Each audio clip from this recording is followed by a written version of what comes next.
ਅਮੀਨ ਮਲਿਕ ਦਾ ਕਹਾਣੀ ਸੰਗ੍ਰਹਿ ਹੈ ਗੂੰਗੀ ਤ੍ਰੇ। ਸਮਰਪਿਤ ਹੈ ਇਹ ਸੋਚ ਕੇ ਰਾਣੀ ਮਲਕ ਦੇ ਨਾਂ ਕਿ ਜੇ ਮੇਰੀ ਬੀਵੀ ਇਹ ਨਾ ਹੁੰਦੀ ਤੇ ਮੈਂ ਕੀ ਹੁੰਦਾ। ਪਹਿਲੀ ਕਹਾਣੀ ਹਿਰਖ ਦੀ ਹੁੱਜ। ਕੋਈ 15 ਕੁ ਵਰ੍ਹੇ ਹੋ ਗਏ ਹੋਣਗੇ। ਬੂਹੇ ਅੱਗੇ ਇੱਕ ਕਾਰ ਆ ਕੇ ਖਲੋਤੀ। ਘੰਟੀ ਵੱਜੀ ਤੇ ਰਾਣੀ ਬਾਹਰ ਨਿਕਲੀ। ਕਾਰ ਵਿੱਚੋਂ ਚਿੱਟੇ ਦੁੱਧ ਲੀੜੇ ਪਾਈ, ਟਾਈ ਲਾ ਕੇ, ਸਿਰ 'ਤੇ ਸਾਹਿਬਾਂ ਵਾਲਾ ਟੋਪ ਧਰ ਕੇ ਇੱਕ ਬੰਦਾ ਬਾਹਰ ਨਿਕਲਿਆ। ਵੱਡਾ ਸਾਰਾ ਢਿੱਡ, ਖਮੀਰੇ ਆਟੇ ਦੀਆਂ ਗੱਲਾਂ। ਪਹਿਲਾ ਪੈਰ ਧਰ ਲੈਂਦਾ ਤੇ ਦੂਜਾ ਪੈਰ ਪਹਿਲੇ ਪੈਰ ਕੋਲੋਂ ਪੁੱਛ ਕੇ ਪੁੱਟਦਾ। ਉਹ ਇੰਝ ਟੁਰਦਾ ਸੀ ਜਿਵੇਂ ਬੱਤਖ ਖੋਬੇ ਵਿੱਚ। ਪੈਰ ਲੱਤਾਂ ਤੋਂ ਤੇ ਲੱਤਾਂ ਢਿੱਡ ਤੋਂ ਆਵਾਜ਼ਾਰ ਸਨ। ਉਹਨੇ ਰਾਣੀ ਨੂੰ ਪੁੱਛਿਆ, "ਇਹ ਅਮੀਨ ਮਲਕ ਦਾ ਘਰ ਹੈ?" ਆਹੋ ਜੀ, ਰਾਣੀ ਨੇ ਆਖਿਆ। ਸਾਹਬ ਨੇ ਰੋਬ ਨਾਲ ਪੁੱਛਿਆ, "ਅਮੀਨ ਸਾਹਬ ਘਰ ਮੇਂ ਹੈ?" ਰਾਣੀ ਨੇ ਦੱਸਿਆ, "ਜ਼ਰਾ ਨਿੱਕ ਸੁੱਕ ਦਾ ਸਾਗ ਲੈਣ ਗਏ ਨੇ, ਕੋਟ ਲਖਪਤ ਦੀ ਮੰਡੀ ਆਉਂਦੇ ਹੀ ਹੋਣੇ ਨੇ।" ਕਿਆ ਕੰਮ ਕਰਤੇ ਹੈ ਮਲਿਕ ਸਾਹਿਬ? ਰਿਟਾਇਰਮੈਂਟ ਲਈ ਸੂ ਰੇਲਵੇ 'ਚੋਂ। ਆਪ ਉਨਕੀ ਬਹੂ ਹੈ? ਰਾਣੀ ਆਖਿਆ, ਹਾਏ ਹਾਏ, ਬੀਵੀ ਹਾਂ, ਪਰ ਤੁਸੀਂ ਮਰਦਮਸ਼ੁਮਾਰੀ ਕਰਨ ਆਏ ਹੋ। ਅਜੇ ਇੰਨੀ ਕੋਈ ਤਫਤੀਸ਼ ਹੋਈ ਸੀ ਕਿ ਉੱਤੋਂ ਮੈਂ ਆ ਗਿਆ, ਉਹ ਵੀ ਮਾੜੀ ਜਿਹੀ ਕਾਰ 'ਚ। ਸਾਹਿਬ ਹੋਰ ਸ਼ੇਰ ਹੋ ਗਿਆ। ਉਹਨੇ ਮੈਨੂੰ ਸਿਰ ਤੋਂ ਪੈਰਾਂ ਤੀਕ ਜਾਚਿਆ। ਮੈਂ ਉਹਨੂੰ ਰਿਟਾਇਰ ਸ਼ੁਦਾ ਨਾਂ ਲੱਗਿਆ। ਉਹਨੇ ਆਖਿਆ, "ਮੇਰਾ ਨਾਂ ਚੌਧਰੀ ਅਫਜ਼ਲ ਏ ਤੇ ਮੈਂ ਤੁਹਾਡਾ ਹਿਸਾਬ ਕਿਤਾਬ ਕਰਨ ਆਇਆ।" ਮੈਂ ਕਿਹਾ, "ਕਿਉਂ? ਅਸੀਂ ਮਰ ਚੁੱਕੇ ਹਾਂ। ਸਾਡਾ ਜਿਉਂਦੀ ਜਾਨੇ ਕਿਹੜੇ ਹਿਸਾਬ ਨਾਲ ਹਿਸਾਬ ਕਰਨ ਆ ਗਏ ਹੋ?" ਸਾਹਿਬ ਦੱਸਿਆ ਵੀ ਉਹ ਇਨਕਮ ਟੈਕਸ ਆਫਿਸਰ ਏ ਤੇ ਸਾਡੇ ਘਰ ਦੇ ਕਮਰੇ, ਲਾਗਤ ਤੇ ਆਮਦਨੀ ਦੀ ਪੁੱਛ ਪ੍ਰਤੀਤ ਕਰਨ ਆਇਆ। ਇਹ ਆਖ ਕੇ ਉਹਨੇ ਮੇਰੇ ਗੋਡਿਆਂ ਵੱਲ ਵੇਖਿਆ। ਨਾ ਮੇਰੇ ਗੋਡੇ ਭਿੜੇ, ਨਾ ਰੰਗ ਬੱਗਾ ਹੋਇਆ, ਨਾ ਮੈਂ ਥਿੜਕਿਆ ਤੇ ਨਾ ਹੀ ਨੀਵਾਂ ਹੋ ਕੇ ਆਖਿਆ, "ਆਓ ਚੌਧਰੀ ਸਾਹਿਬ, ਅੰਦਰ ਤਸ਼ਰੀਫ ਲਿਆਓ, ਬਾਹਰ ਕਿਉਂ ਖਲੋਤੇ ਜੇ?" ਮੇਰੀਆਂ ਬੇਨਿਆਜ਼ੀਆਂ ਵੇਖ ਕੇ ਉਹਨੂੰ ਮੇਰਾ ਚਾਲ ਚੱਲਣ ਚੰਗਾ ਨਾ ਲੱਗਾ ਤੇ ਮਾੜੇ ਜਿਹੇ ਗੁੱਸੇ ਨਾਲ ਆਪਣੀ ਕਾਰ 'ਚ ਬੈਠੇ ਬੰਦੇ ਨੂੰ ਆਖਿਆ, "ਇਨਕੀ ਫਾਈਲ ਨਿਕਾਲੋ।" ਮੇਰਾ ਚਿਹਰਾ ਫਿਰ ਵੀ ਫੱਕ ਨਾ ਹੋਇਆ ਤੇ ਸਭ ਕੁਝ ਢਿੱਲਾ ਪੈ ਗਿਆ। ਪਰ ਸਾਹਿਬ ਦੇ ਨਾਲ ਫਾਈਲਾਂ ਵਿਖਾ ਕੇ ਡਰਾਉਣ ਵਾਲਾ ਲਾਨਤੀ ਜਿਹਾ ਭਾਈ ਇੰਝ ਸੀ ਜਿਵੇਂ ਕਾਠੇ ਕਮਾਦ ਦਾ ਗੰਨਾ, ਪਛੇਤਰਾ ਕਰੇਲਾ ਜਾਂ ਜਿਵੇਂ ਸ਼ਿਕਾਰੀ ਕੁੱਤੀ ਹੁੰਦੀ ਏ। ਉਹ ਬੜਾ ਕਾਲਾ ਅਤੇ ਬੜਾ ਹੀ ਤ੍ਰਿਖਾ ਸੀ। ਬਣਾ ਕੇ ਵੇਖੀਏ ਤੇ ਉਹਦਾ ਮੂੰਹ ਇੰਝ ਸੀ ਜਿਵੇਂ ਟੈਡੀ ਬੱਕਰੇ ਦੀ ਸਿਰੀ ਭੁੰਨ ਕੇ ਰੱਖੀ ਹੋਵੇ। ਗੱਲ ਗੱਲ ਤੇ ਫਾਈਲ ਦਾ ਫੀਤਾ ਖੋਲ੍ਹਦਾ ਤੇ ਬੰਦ ਕਰਦਾ। ਮੈਂ ਬੂਹਾ ਖੋਲ੍ਹ ਕੇ ਦੋਹਾਂ ਨੂੰ ਅੰਦਰ ਲੈ ਗਿਆ। ਮੈਂ ਬਥੇਰਾ ਆਖਿਆ ਵੀ ਸਾਡੇ ਘਰ ਵੱਲ ਨਾ ਵੇਖੋ, ਇਹ ਐਵੇਂ ਸਬੱਬੀ ਵਾਲਿਆ ਗਿਆ ਏ। ਸਾਡੇ ਵਲੇਵੇਂ 'ਤੇ ਝਾਤੀ ਮਾਰੋ। ਨਾੜ ਦੀਆਂ ਛਾਬੀਆਂ, ਟਾਹਲੀ ਦੀ ਲੱਕੜ ਦਾ ਫੁੱਲ ਲੱਗੀ ਮਧਾਣੀ, ਫਲੇ ਦੀ ਖੀਂਜ ਦਾ ਬਣਾਇਆ ਹੋਇਆ ਰਜ਼ਾਈਆਂ ਟੰਗਣ ਵਾਲਾ ਟੰਗਣਾ। ਇੰਝ ਦਾ ਵਲੇਵਾਂ ਵੇਖ ਕੇ ਵੀ ਸਾਹਿਬ ਦਾ ਵਲਿਆ ਰਿਹਾ ਤੇ ਅੰਦਰ ਵੜ ਕੇ ਬਹਿ ਗਿਆ।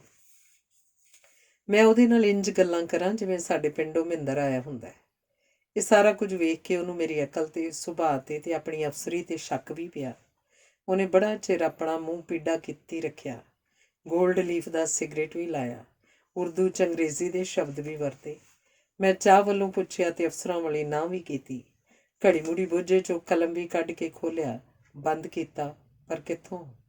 ਮੈਂ ਝੱਲਮ ਝੱਲਾ ਸ਼ੁਦਾਈ ਜਿਹਾ ਬਣ ਕੇ ਟਿਚਕਰਾਂ ਕਰਦਾ ਰਿਹਾ। ਇੱਥੋਂ ਤੀਕ ਕੇ ਮੈਂ ਆਖਿਆ, "ਚੌਧਰੀ ਸਾਹਿਬ, ਤੁਹਾਡਾ ਕੁੜਤਾ ਬੜਾ ਹੀ ਚਿੱਟਾ ਦੁੱਧ ਏ, ਖੌਰੇ ਤੁਸਾਂ ਲੀਕੋ ਲਾਈਏ?" ਉਹਨੇ ਕੋਈ ਉੱਤਰ ਨਾ ਦਿੱਤਾ। ਮੈਂ ਕੁੜਤੇ ਉੱਤੇ ਉਂਗਲ ਲਾ ਕੇ ਆਖਿਆ, "ਜਾਪਦਾ 5p ਜਾਂ 2x2 ਦਾ ਲੱਠਾ ਹੈ।"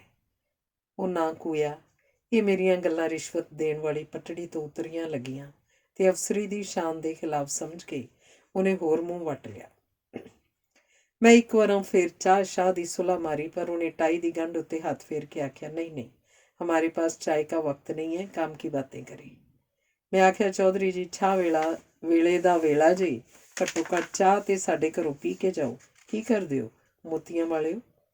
ਇਹੋ ਜਿਹੀਆਂ ਗੱਲਾਂ ਕਰਕੇ ਜਦੋਂ ਮੈਂ ਉਹਨੂੰ ਕਿਧਰੇ ਵੀ ਨਾ ਲਿਖਿਆ ਤੇ ਉਹਨੇ ਮੈਨੂੰ ਚੰਗੀ ਤਰ੍ਹਾਂ ਪੜ੍ਹ ਲਿਆ। ਆਖਣ ਲੱਗਾ, "ਕੌਣ ਹੁੰਦੇ ਜੀ ਮਲਕ ਜੀ?" ਮੈਂ ਦਿਲ 'ਚ ਆਖਿਆ, ਲੈ ਹੁਣ ਬਣੀ ਜੇ ਗੱਲ। ਮੈਂ ਕਿਹਾ, "ਚੌਧਰੀ ਸਾਹਿਬ, ਅਸੀਂ ਪਿੱਛੋਂ ਫਤਿਹਗੜ੍ਹ ਚੂੜੀਆਂ ਲਾਗੇ ਪਿੰਡ ਮਾਨੂਵਾਲ ਦੇ ਹਾਂ, ਜਿੱਥੋਂ ਦਾ ਪੋਚਾ ਬੜਾ ਮਸ਼ਹੂਰ ਸੀ। ਜਾਤ ਦੇ ਭਰਾਈ ਹੁੰਦੇ ਹਾਂ। ਸਾਡਾ ਕੰਮ ਢੋਲ ਵਜਾਉਣਾ, ਪਹਿਲਵਾਨਾਂ ਦੇ ਖਾੜੇ, ਕੌਡੀ ਦੇ ਪੇੜ ਤੇ ਛਿੰਝਾਂ ਵਿੱਚ ਅਸੀਂ ਆਪ ਬੜੇ ਮਸ਼ਹੂਰ ਸਾਂ। ਮੈਂ ਨਿੱਕਾ ਹੁੰਦਾ ਅਮੀਨ ਮਲਕ ਨਹੀਂ ਸਾਂ। ਮੀਨਾ ਭਰਾਈ ਮਸ਼ਹੂਰ ਸਾਂ। ਜਦੋਂ ਵੀ ਸਾਡੇ ਪਿੰਡ 'ਚ ਵੈੜਕੀ ਹਲਾਲ ਹੁੰਦੀ ਸੀ, ਮੈਂ ਉਹਦਾ ਪੁਕਾਨਾ ਬਲੈਡਰ ਮਸਾਨਾ ਬੜੀ ਸਿਫਾਰਿਸ਼ ਨਾਲ ਲੈ ਕੇ ਉਹਨੂੰ ਸੁਆਹ 'ਚ ਮਲ ਕੇ ਧੋਂਦਾ ਸਾਂ ਅਤੇ ਪਹਿਲਾਂ ਫੂਕਾਂ ਨਾਲ ਫੁਲਾਉਂਦਾ ਅਤੇ ਪਾਟ ਜਾਣ 'ਤੇ ਉਹ ਮਿੱਟੀ ਦੇ ਪਿਆਲੇ ਉੱਤੇ ਮੜ ਕੇ ਢੋਲ ਬਣਾ ਕੇ ਵਜਾਉਂਦਾ ਹੁੰਦਾ ਸਾਂ। ਬੜੇ ਚੰਗੇ ਸਮੇਂ ਸਨ ਚੌਧਰੀ ਸਾਹਿਬ। ਸਾਹਿਬ ਨੇ ਹਾਸੇ ਦਾ ਸਰਫਾ ਛੱਡ ਕੇ ਅਫਸਰੀ ਦੇ ਲਿਬਾਸ 'ਚੋਂ ਬਾਹਰ ਝਾਤੀ ਮਾਰੀ ਅਤੇ ਆਖਿਆ, ਇੰਡੀਆ ਵੱਲੋਂ ਆ ਕੇ ਇੱਥੇ ਫਿਰ ਤੁਸੀਂ ਮਲਕ ਕਿਵੇਂ ਬਣ ਗਏ?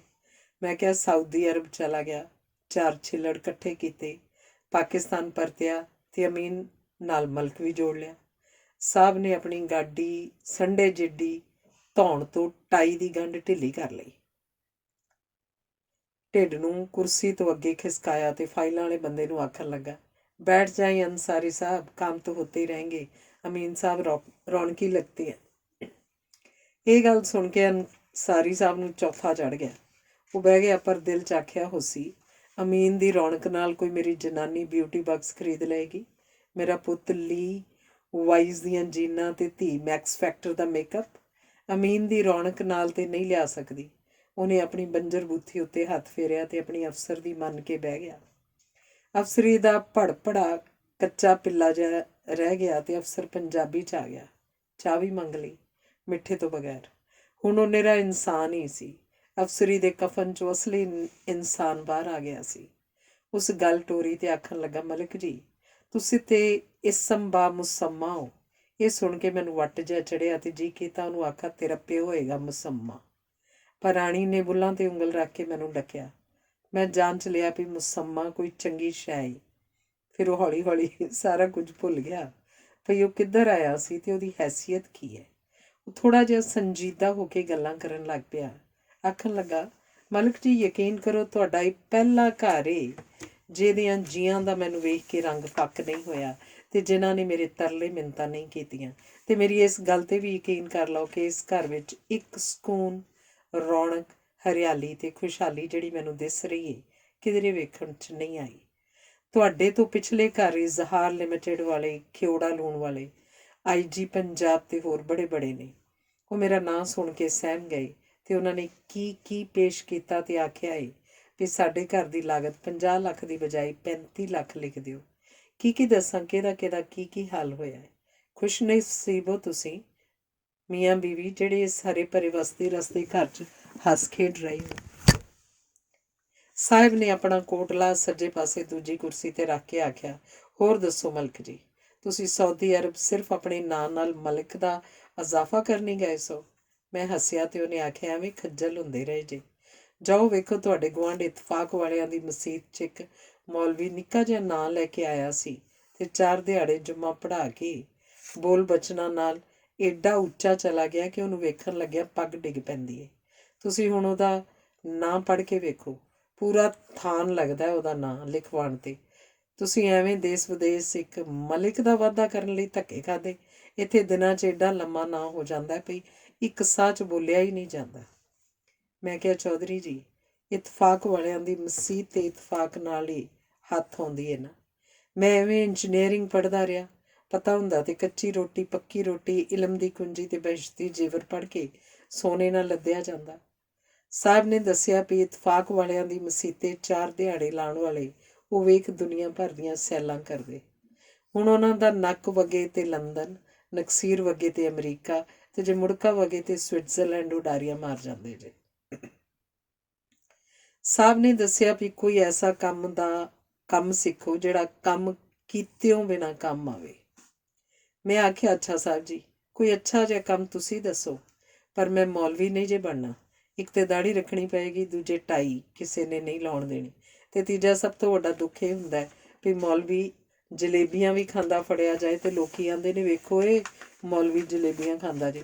ਸਾਰੇ ਲੋਕ ਮੁਗਲਪੁਰੇ ਦੀ ਨਹਿਰ 'ਚ ਨਹਾਉਂਦੇ ਨੇ, ਪਰ ਮੌਲਵੀ ਨਹਾਵੇ ਅਤੇ ਲੋਕ ਲਾਹਨਤਾਂ ਪਾਉਂਦੇ ਨੇ।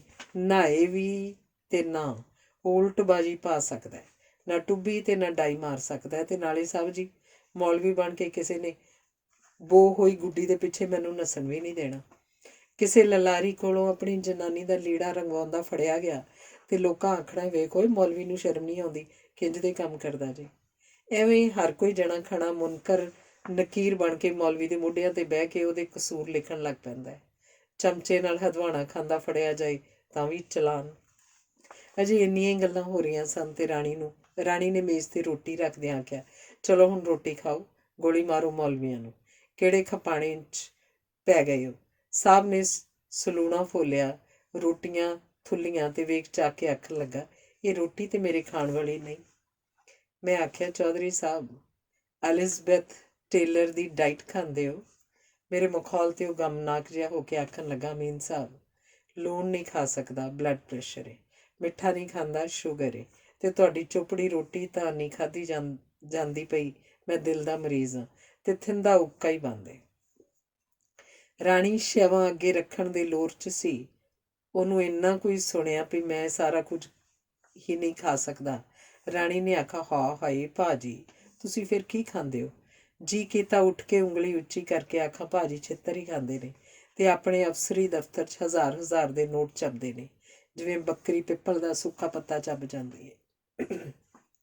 ਮੈਂ 2 ਤੇ ਸ਼ਿਕਾਰੀ ਕੁੱਤੀ ਵਰਗਾ ਅਨਸਾਰੀ 3 ਰੋਟੀਆਂ ਰਗੜ ਕੇ ਉੱਤੋਂ 2 ਠੂਠੇ ਗਜਰੇਲੇ ਦੇ ਡੱਫ ਗਿਆ।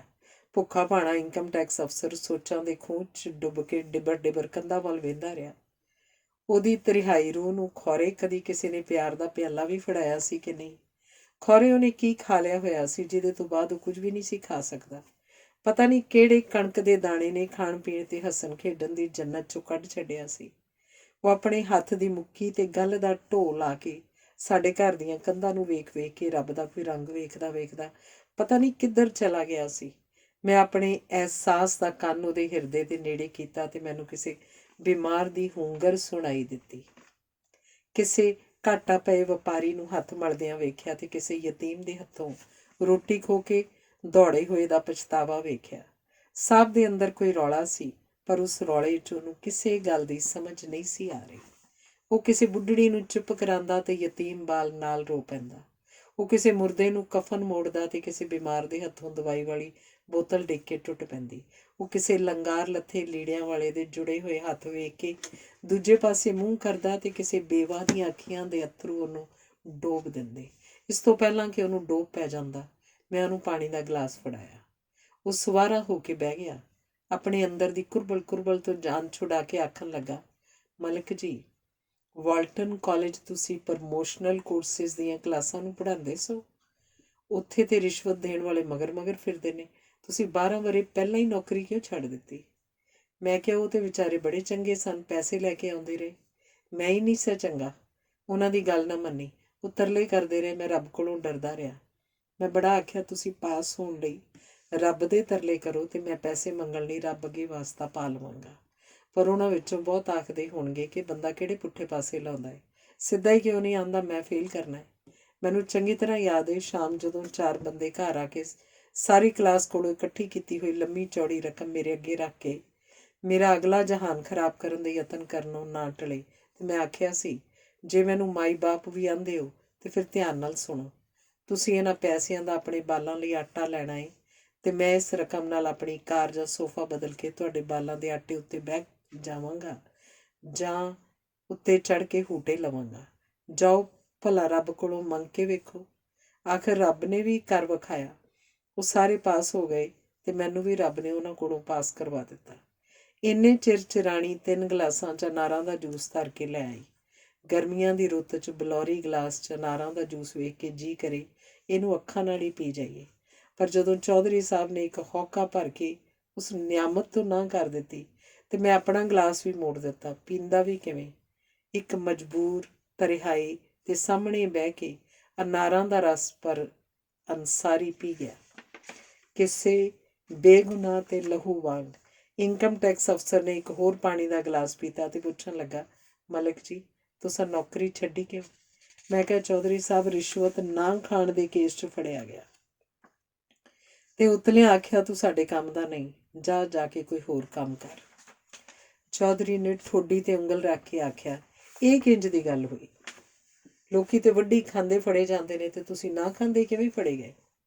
ਮੈਂ ਹੱਸ ਕੇ ਆਖਿਆ, ਚੌਧਰੀ ਜੀ, ਇਸ ਦੇਸ਼ 'ਚ ਖਾਣ ਵਾਲੇ ਨਹੀਂ ਫੜੇ ਜਾਂਦੇ ਤੇ ਜੇ ਫੜੇ ਵੀ ਜਾਣ ਤੇ ਫੜਨ ਵਾਲਿਆਂ ਨੂੰ ਲਈ ਹੋਈ ਅੱਧੀ ਵੱਡੀ ਦੇ ਕੇ ਛੁੱਟ ਜਾਂਦੇ ਨੇ। ਮੈਂ ਜੇ ਵੱਡੀ ਲੈਂਦਾ ਤੇ ਦੇ ਕੇ ਛੁੱਟ ਵੀ ਜਾਂਦਾ, ਪਰ ਫੜਨ ਵਾਲਿਆਂ ਨੂੰ ਦੇਣ ਲਈ ਵੱਡੀ ਕੋਲ ਨਹੀਂ ਸੀ। ਇਸ ਲਈ ਮੈਂ ਫੜਿਆ ਰਿਹਾ। ਅੰਦਰੋਂ ਮੇਰਾ ਜੀ ਕਰੇ ਕਿ ਆਖਾਂ, ਵੇਖੋ ਚੌਧਰੀ ਜੀ, ਤੁਹਾਨੂੰ ਅੱਜ ਤੱਕ ਕਿਸੇ ਨੇ ਫੜਿਆ ਹੈ? ਤੁਹਾਡੇ ਹੱਥ ਵਿੱਚ ਨੋਟ ਨੇ, ਤੁਹਾਨੂੰ ਕੋਈ ਹੱਥ 'ਤੇ ਲਾ ਕੇ ਵੇਖੇ। ਪਰ ਮੈਂ ਉਹਨੂੰ ਕੁਝ ਨਾ ਆਖਿਆ। ਉਹਨੇ ਫਿਰ ਵੀ ਬੜਾ ਕੁਝ ਸੁਣ ਲਿਆ ਸੀ। ਉਹ ਫਿਰ ਡਿਬਰ ਡਿਬਰ ਕੰਧਾਂ ਵੱਲ ਵੇਖਣ ਲੱਗ ਪਿਆ। ਮੈਂ ਉਹਦੇ ਹਿਰਦੇ 'ਚ ਟੋਭਾ ਬਣ ਕੇ ਝਾਂਬ ਲਾਈ ਤੇ ਫਿਰ ਮੁਸ਼ਾਹਦੇ ਦੀ ਕਹੀ 'ਚ ਜਿਹੜੀ ਦੁੱਖਾਂ ਦੀ ਕਾਲੀ ਸ਼ਾਹ ਗਾਰ ਆਈ, ਉਹਨੂੰ ਵੇਖ ਕੇ ਦਿਲ ਦਰਿਆ ਸਮੁੰਦਰੋਂ ਡੂੰਘੇ ਖੂਹ ਦੀ ਹਾਲਤ ਦਾ ਮੈਨੂੰ ਪਤਾ ਲੱਗ ਗਿਆ। ਉਹਨੇ ਬੋਝੇ ਵਿੱਚੋਂ ਮਸਰਾਂ ਦੇ ਦਾਣੇ ਜਿੱਡੀ ਗੋਲੀ ਕੱਢ ਕੇ ਜ਼ਬਾਨ ਥੱਲੇ ਰੱਖੀ ਤੇ ਦਿਲ ਉੱਤੇ ਹੱਥ ਫੇਰਦਾ ਫੇਰਦਾ ਆਖਣ ਲੱਗਾ, ਅੱਗੋਂ ਕੀ ਹੋਇਆ? ਮੈਂ ਕਿਹਾ, ਉਹੀ ਜਿਹੜਾ ਮੇਰੇ ਜਿਹਾਂ ਨਾਲ ਹੁੰਦਾ ਹੈ, ਜਿਹੜਾ ਮੱਤ-ਹਿੱਤ ਗਿੱਦੜ ਹੋਵੇ ਤੇ ਥੱਲੇ ਵਾਲੀਆਂ ਮਾਸੂਮ ਬਿੱਲੀਆਂ ਦਾ ਲਹੂ ਇਕੱਠਾ ਕਰਕੇ ਆਪਣੇ ਉਤਲੇ ਬਘਿਆੜ ਨੂੰ ਨਾ ਪਿਆ ਸਕੇ, ਉਹਨੂੰ ਕਦੀ ਵੀ ਬਘਿਆੜ ਨੇ ਆਪਣੀ ਜੂਹ 'ਚ ਨਹੀਂ ਰਹਿਣ ਦਿੱਤਾ। ਮੈਂ ਕੰਮ ਦਿਲਾ ਗਿੱਦੜ ਬਿੱਲੀਆਂ ਦਾ ਸ਼ਿਕਾਰ ਕਰਕੇ ਆਪਣੇ ਬਘਿਆੜ ਨੂੰ ਨਾ ਪਾਲ ਸਕਿਆ ਤੇ ਉਹਨੇ ਮੈਨੂੰ ਪੰਜਾ ਮਾਰਿਆ, ਆਪਣੀ ਜੂਹ 'ਚੋਂ ਕੱਢ ਕੇ ਮੇਰੀ ਟਰਾਂਸਫਰ ਕਰ ਦਿੱਤੀ। ਮੈਂ ਬਘਿਆੜ ਨੂੰ ਜਾ ਕੇ ਆਖਿਆ, ਜਨਾਬੇ ਆਲੀ, ਮੈਂ ਬਿੱਲੀਆਂ ਦਾ ਧਿਆਨ ਰੱਖਿਆ ਤੇ ਤੁਹਾਨੂੰ ਭੁੱਖਾ ਤੇ ਰਿਹਾਇਆ ਮਾਰ ਦਿੱਤਾ। ਮੈਨੂੰ ਬੜਾ ਮੁਦਾਖੇ। ਮੈਂ ਮਲਾਲਦਿਆਂ ਵਾਲਾ ਕੰਮ ਨਹੀਂ ਕੀਤਾ। ਮੈਂ ਤੁਹਾਡੀ ਸਿਹਤ ਖਰਾਬ ਕੀਤੀ ਤੇ ਆਪਣੀ ਨੌਕਰੀ ਨਾਲ ਨਿਆਂ ਨਹੀਂ ਕਰ ਸਕਿਆ। ਗਰੀਬਾਂ ਦੇ ਬਾਲਾਂ ਦਾ ਧਿਆਨ ਰੱਖਿਆ ਤੇ ਤੁਹਾਡੇ ਬਾਲ ਨਾ ਵੇਖੇ। ਅੱਜ ਮੈਂ ਤੁਹਾਡੀ ਖੁਸ਼ੀ ਲਈ ਆਪਣੀ ਰਿਟਾਇਰਮੈਂਟ ਆਪ ਹੀ ਮੰਗ ਲਈ ਹੈ। ਮੈਂ ਤੁਹਾਨੂੰ ਦਿੱਤਾ ਹੀ ਕੀ ਏ, ਰੱਬ ਰਾਖਾ। ਇੰਜ ਮੈਂ ਜੂਹ ਛੱਡਣ ਦੀ ਬਜਾਏ ਜੰਗਲ ਹੀ ਛੱਡ ਕੇ ਘਰ ਆ ਗਿਆ। ਅਫਸਰ ਨੇ ਆਪਣੇ ਵੱਡੇ ਸਾਰੇ ਢਿੱਡ 'ਤੇ ਹੱਥ ਫੇਰਦਿਆਂ ਆਖਿਆ, ਮਲਿਕ ਜੀ, ਆਪਣੇ ਵੱਲੋਂ ਤੇ ਤੁਸੀਂ ਬੜਾ ਚੰਗਾ ਕੀਤਾ ਏ, ਪਰ ਹੁਣ ਜੀਆ ਜੰਤ ਦੇ ਅੰਨ ਪਾਣੀ ਦਾ ਆਰ ਪਾਰ ਕਿਵੇਂ ਕਰਦੇ ਹੋ? ਇਹ ਰੋਟੀ ਪਾਣੀ, ਲੀੜਾ ਲੱਤਾ, ਚੀਜ਼ਾਂ ਵਸਤਾਂ, ਖਾਣਾ ਪੀਣਾ, ਵਿਆਹ ਸ਼ਾਦੀਆਂ ਤੇ ਜੀਣਾ ਮਰਨਾ ਕਿਵੇਂ ਚੱਲਦਾ ਹੈ? ਇਹ ਗੱਲਾਂ ਸੁਣ ਕੇ ਮੈਂ ਹੱਸਦਾ ਹੱਸਦਾ ਕਿਸੇ ਲੰਮੇ ਵਹਿਮ 'ਚ ਡੁੱਬ ਗਿਆ ਤੇ ਆਉਣ ਵਾਲੇ ਭਲਕ ਦਾ ਜਵਾਬ ਚਲੇ ਜਾਣ ਵਾਲੇ ਕੱਲ੍ਹ ਕੋਲੋਂ ਪੁੱਛ ਕੇ ਟੈਕਸ ਅਫਸਰ ਨੂੰ ਆਖਿਆ, ਚੌਧਰੀ ਸਾਹਿਬ, 1947 ਵਿੱਚ 14 ਅਗਸਤ ਤੋਂ ਲੈ ਕੇ 30 ਅਗਸਤ ਤੱਕ 17 ਦਿਨ ਮੈਨੂੰ ਇਹੀ ਦੱਸਦੇ ਨੇ ਕਿ ਤੂੰ ਜਦੋਂ ਬੱਦੋ ਮੱਲੀ ਕੋਲ ਭੈਣੀਆਂ ਦੇ ਪੱਤਣ ਤੋਂ ਆਪਣੀ ਮਾਂ ਨਾਲ ਭੁੱਖਾ ਤਰਿਹਾਇਆ ਤੇ ਨੰਗਮ ਨੰਗਾ ਰਾਤ ਦਿਨ ਵਰਦੇ ਮੀਂਹ 'ਚ ਕਿਰਪਾਨਾਂ ਦੀ ਛਾਂ ਥੱਲੇ ਬੈਠਾ ਮੌਤ ਅੱਗੇ ਹੱਥ ਜੋੜਦਾ ਸੈਂ, ਤੇ ਤੇਰਾ ਹੱਥ ਕਿਸ ਨੇ ਫੜਿਆ ਸੀ? ਬੰਦੂਕ ਦੀ ਕਾਰਬੀਨ ਜਦੋਂ ਇੱਕ ਸਿੱਖ ਨੌਜਵਾਨ ਨੇ ਤੇਰੀ ਮਾਂ ਦੀ ਧੌਣ ਉੱਤੇ ਰੱਖ ਕੇ ਟੂੰਬਾਂ ਮੰਗੀਆਂ ਸਨ ਤੇ ਉਹਨੇ ਨਮਾਜ਼ ਨੀਅਤ ਲਈ ਸੀ, ਤੂੰ ਕੋਲ ਬਹਿ ਕੇ ਉਹਦੇ ਪੈਰਾਂ ਨੂੰ ਹੱਥ ਲਾਇਆ ਸੀ, ਉਦੋਂ ਤੇਰੇ ਤੇ ਤੇਰੀ ਮਾਂ ਦੇ ਸਾਹ ਕਿਹਨੇ ਬਚਾਏ ਸਨ? ਤੈਨੂੰ 17 ਦਿਹਾੜੇ ਰੋਟੀ ਨਹੀਂ ਸੀ ਲੱਭੀ ਤੇ ਕਿਵੇਂ ਜਿਉਂਦਾ ਰਿਹਾ ਸੈਂ? ਫਿਰ ਇੱਕ ਸ਼ਾਮ ਟੱਲੇ ਤੇ ਚੜ੍ਹ ਕੇ ਬੂਲੇ ਮਕਬੂਲ ਸੱਕੇ ਨੇ ਤੈਨੂੰ ਰਾਵੀ ਪਾਰ ਕਰਾ ਦਿੱਤਾ ਤੇ ਮਾਂ ਤੇਰੀ ਪਿੱਛੇ ਰਹਿ ਗਈ ਸੀ। ਤੂੰ 5-6 ਸਾਲਾਂ ਦਾ ਸੈਂ ਤੇ ਰਾਵੀ ਦੇ ਪਾਕਿਸਤਾਨੀ ਕੰਢੇ ਉੱਤੇ ਪਿਛਲੀ ਦੇ ਸਰਕੜੇ ਦੇ ਬੇਲੇ 'ਚ ਤੈਨੂੰ ਰਾਤ ਪੈ ਗਈ ਸੀ। ਉੱਥੋਂ ਕੌਣ ਤੈਨੂੰ ਫੜ ਕੇ ਕਿੱਧਰ ਲੈ ਗਿਆ ਸੀ? ਤੂੰ ਜਦੋਂ ਟੱਬਰ ਕੋਲੋਂ ਵਿਛੜ ਕੇ 7-8 ਸਾਲ ਮੰਗਤ ਬਣ ਗਿਆ ਸੈਂ ਤੇ ਕਿਵੇਂ ਇੱਕ ਦਿਨ ਅਚਾਨਕ ਪਿਓ ਲੱਭ ਗਿਆ ਸਾਈ ਤੇ ਤੂੰ ਮਰਦਾ ਜਿਉਂਦਾ ਰਿਹਾ ਤੇ ਗਵਾਚਦਾ ਲੱਭਦਾ ਰਿਹਾ, ਪਰ ਇਹ ਦੁਨੀਆ ਤੇ ਤੇਰਾ ਸਾਹ ਚੱਲਦਾ ਹੀ ਰਿਹਾ ਸੀ। ਕਿਵੇਂ? ਫਿਰ ਤੂੰ ਇੱਕ ਦਿਨ ਰੇਲਵੇ 'ਚ ਅਫਸਰ ਕਿਵੇਂ ਬਣ ਗਿਆ ਸੈਂ ਤੇ ਲੰਦਨ ਬੈਠੇ ਇੱਕ ਖਾਂਦੇ ਪੀਂਦੇ ਖਾਨਦਾਨ ਦੀ ਪੜ੍ਹੀ ਲਿਖੀ ਕੁੜੀ ਨਾਲ ਇੱਕ ਦਿਨ ਤੇਰਾ ਵਿਆਹ ਕਿਸ ਤਰ੍ਹਾਂ ਹੋ ਗਿਆ? ਤੂੰ ਗਰਮੀਆਂ ਦੀਆਂ ਛੁੱਟੀਆਂ ਲੰਦਨ ਗੁਜ਼ਾਰਨ ਲੱਗ ਪਿਆ। ਇਹ ਸਾਰਾ ਕੁਝ ਕਿਵੇਂ ਤੇ ਕਿਸ ਤਰ੍ਹਾਂ ਹੋਇਆ? ਇਹ ਸਾਰਾ ਕੁਝ ਕਰਨ ਵਾਲਾ ਕੌਣ ਸੀ? ਇਹ ਸਾਰੇ ਸਵਾਲ ਹੀ ਤੁਹਾਡੇ ਸਵਾਲ ਦਾ ਜਵਾਬ ਨੇ।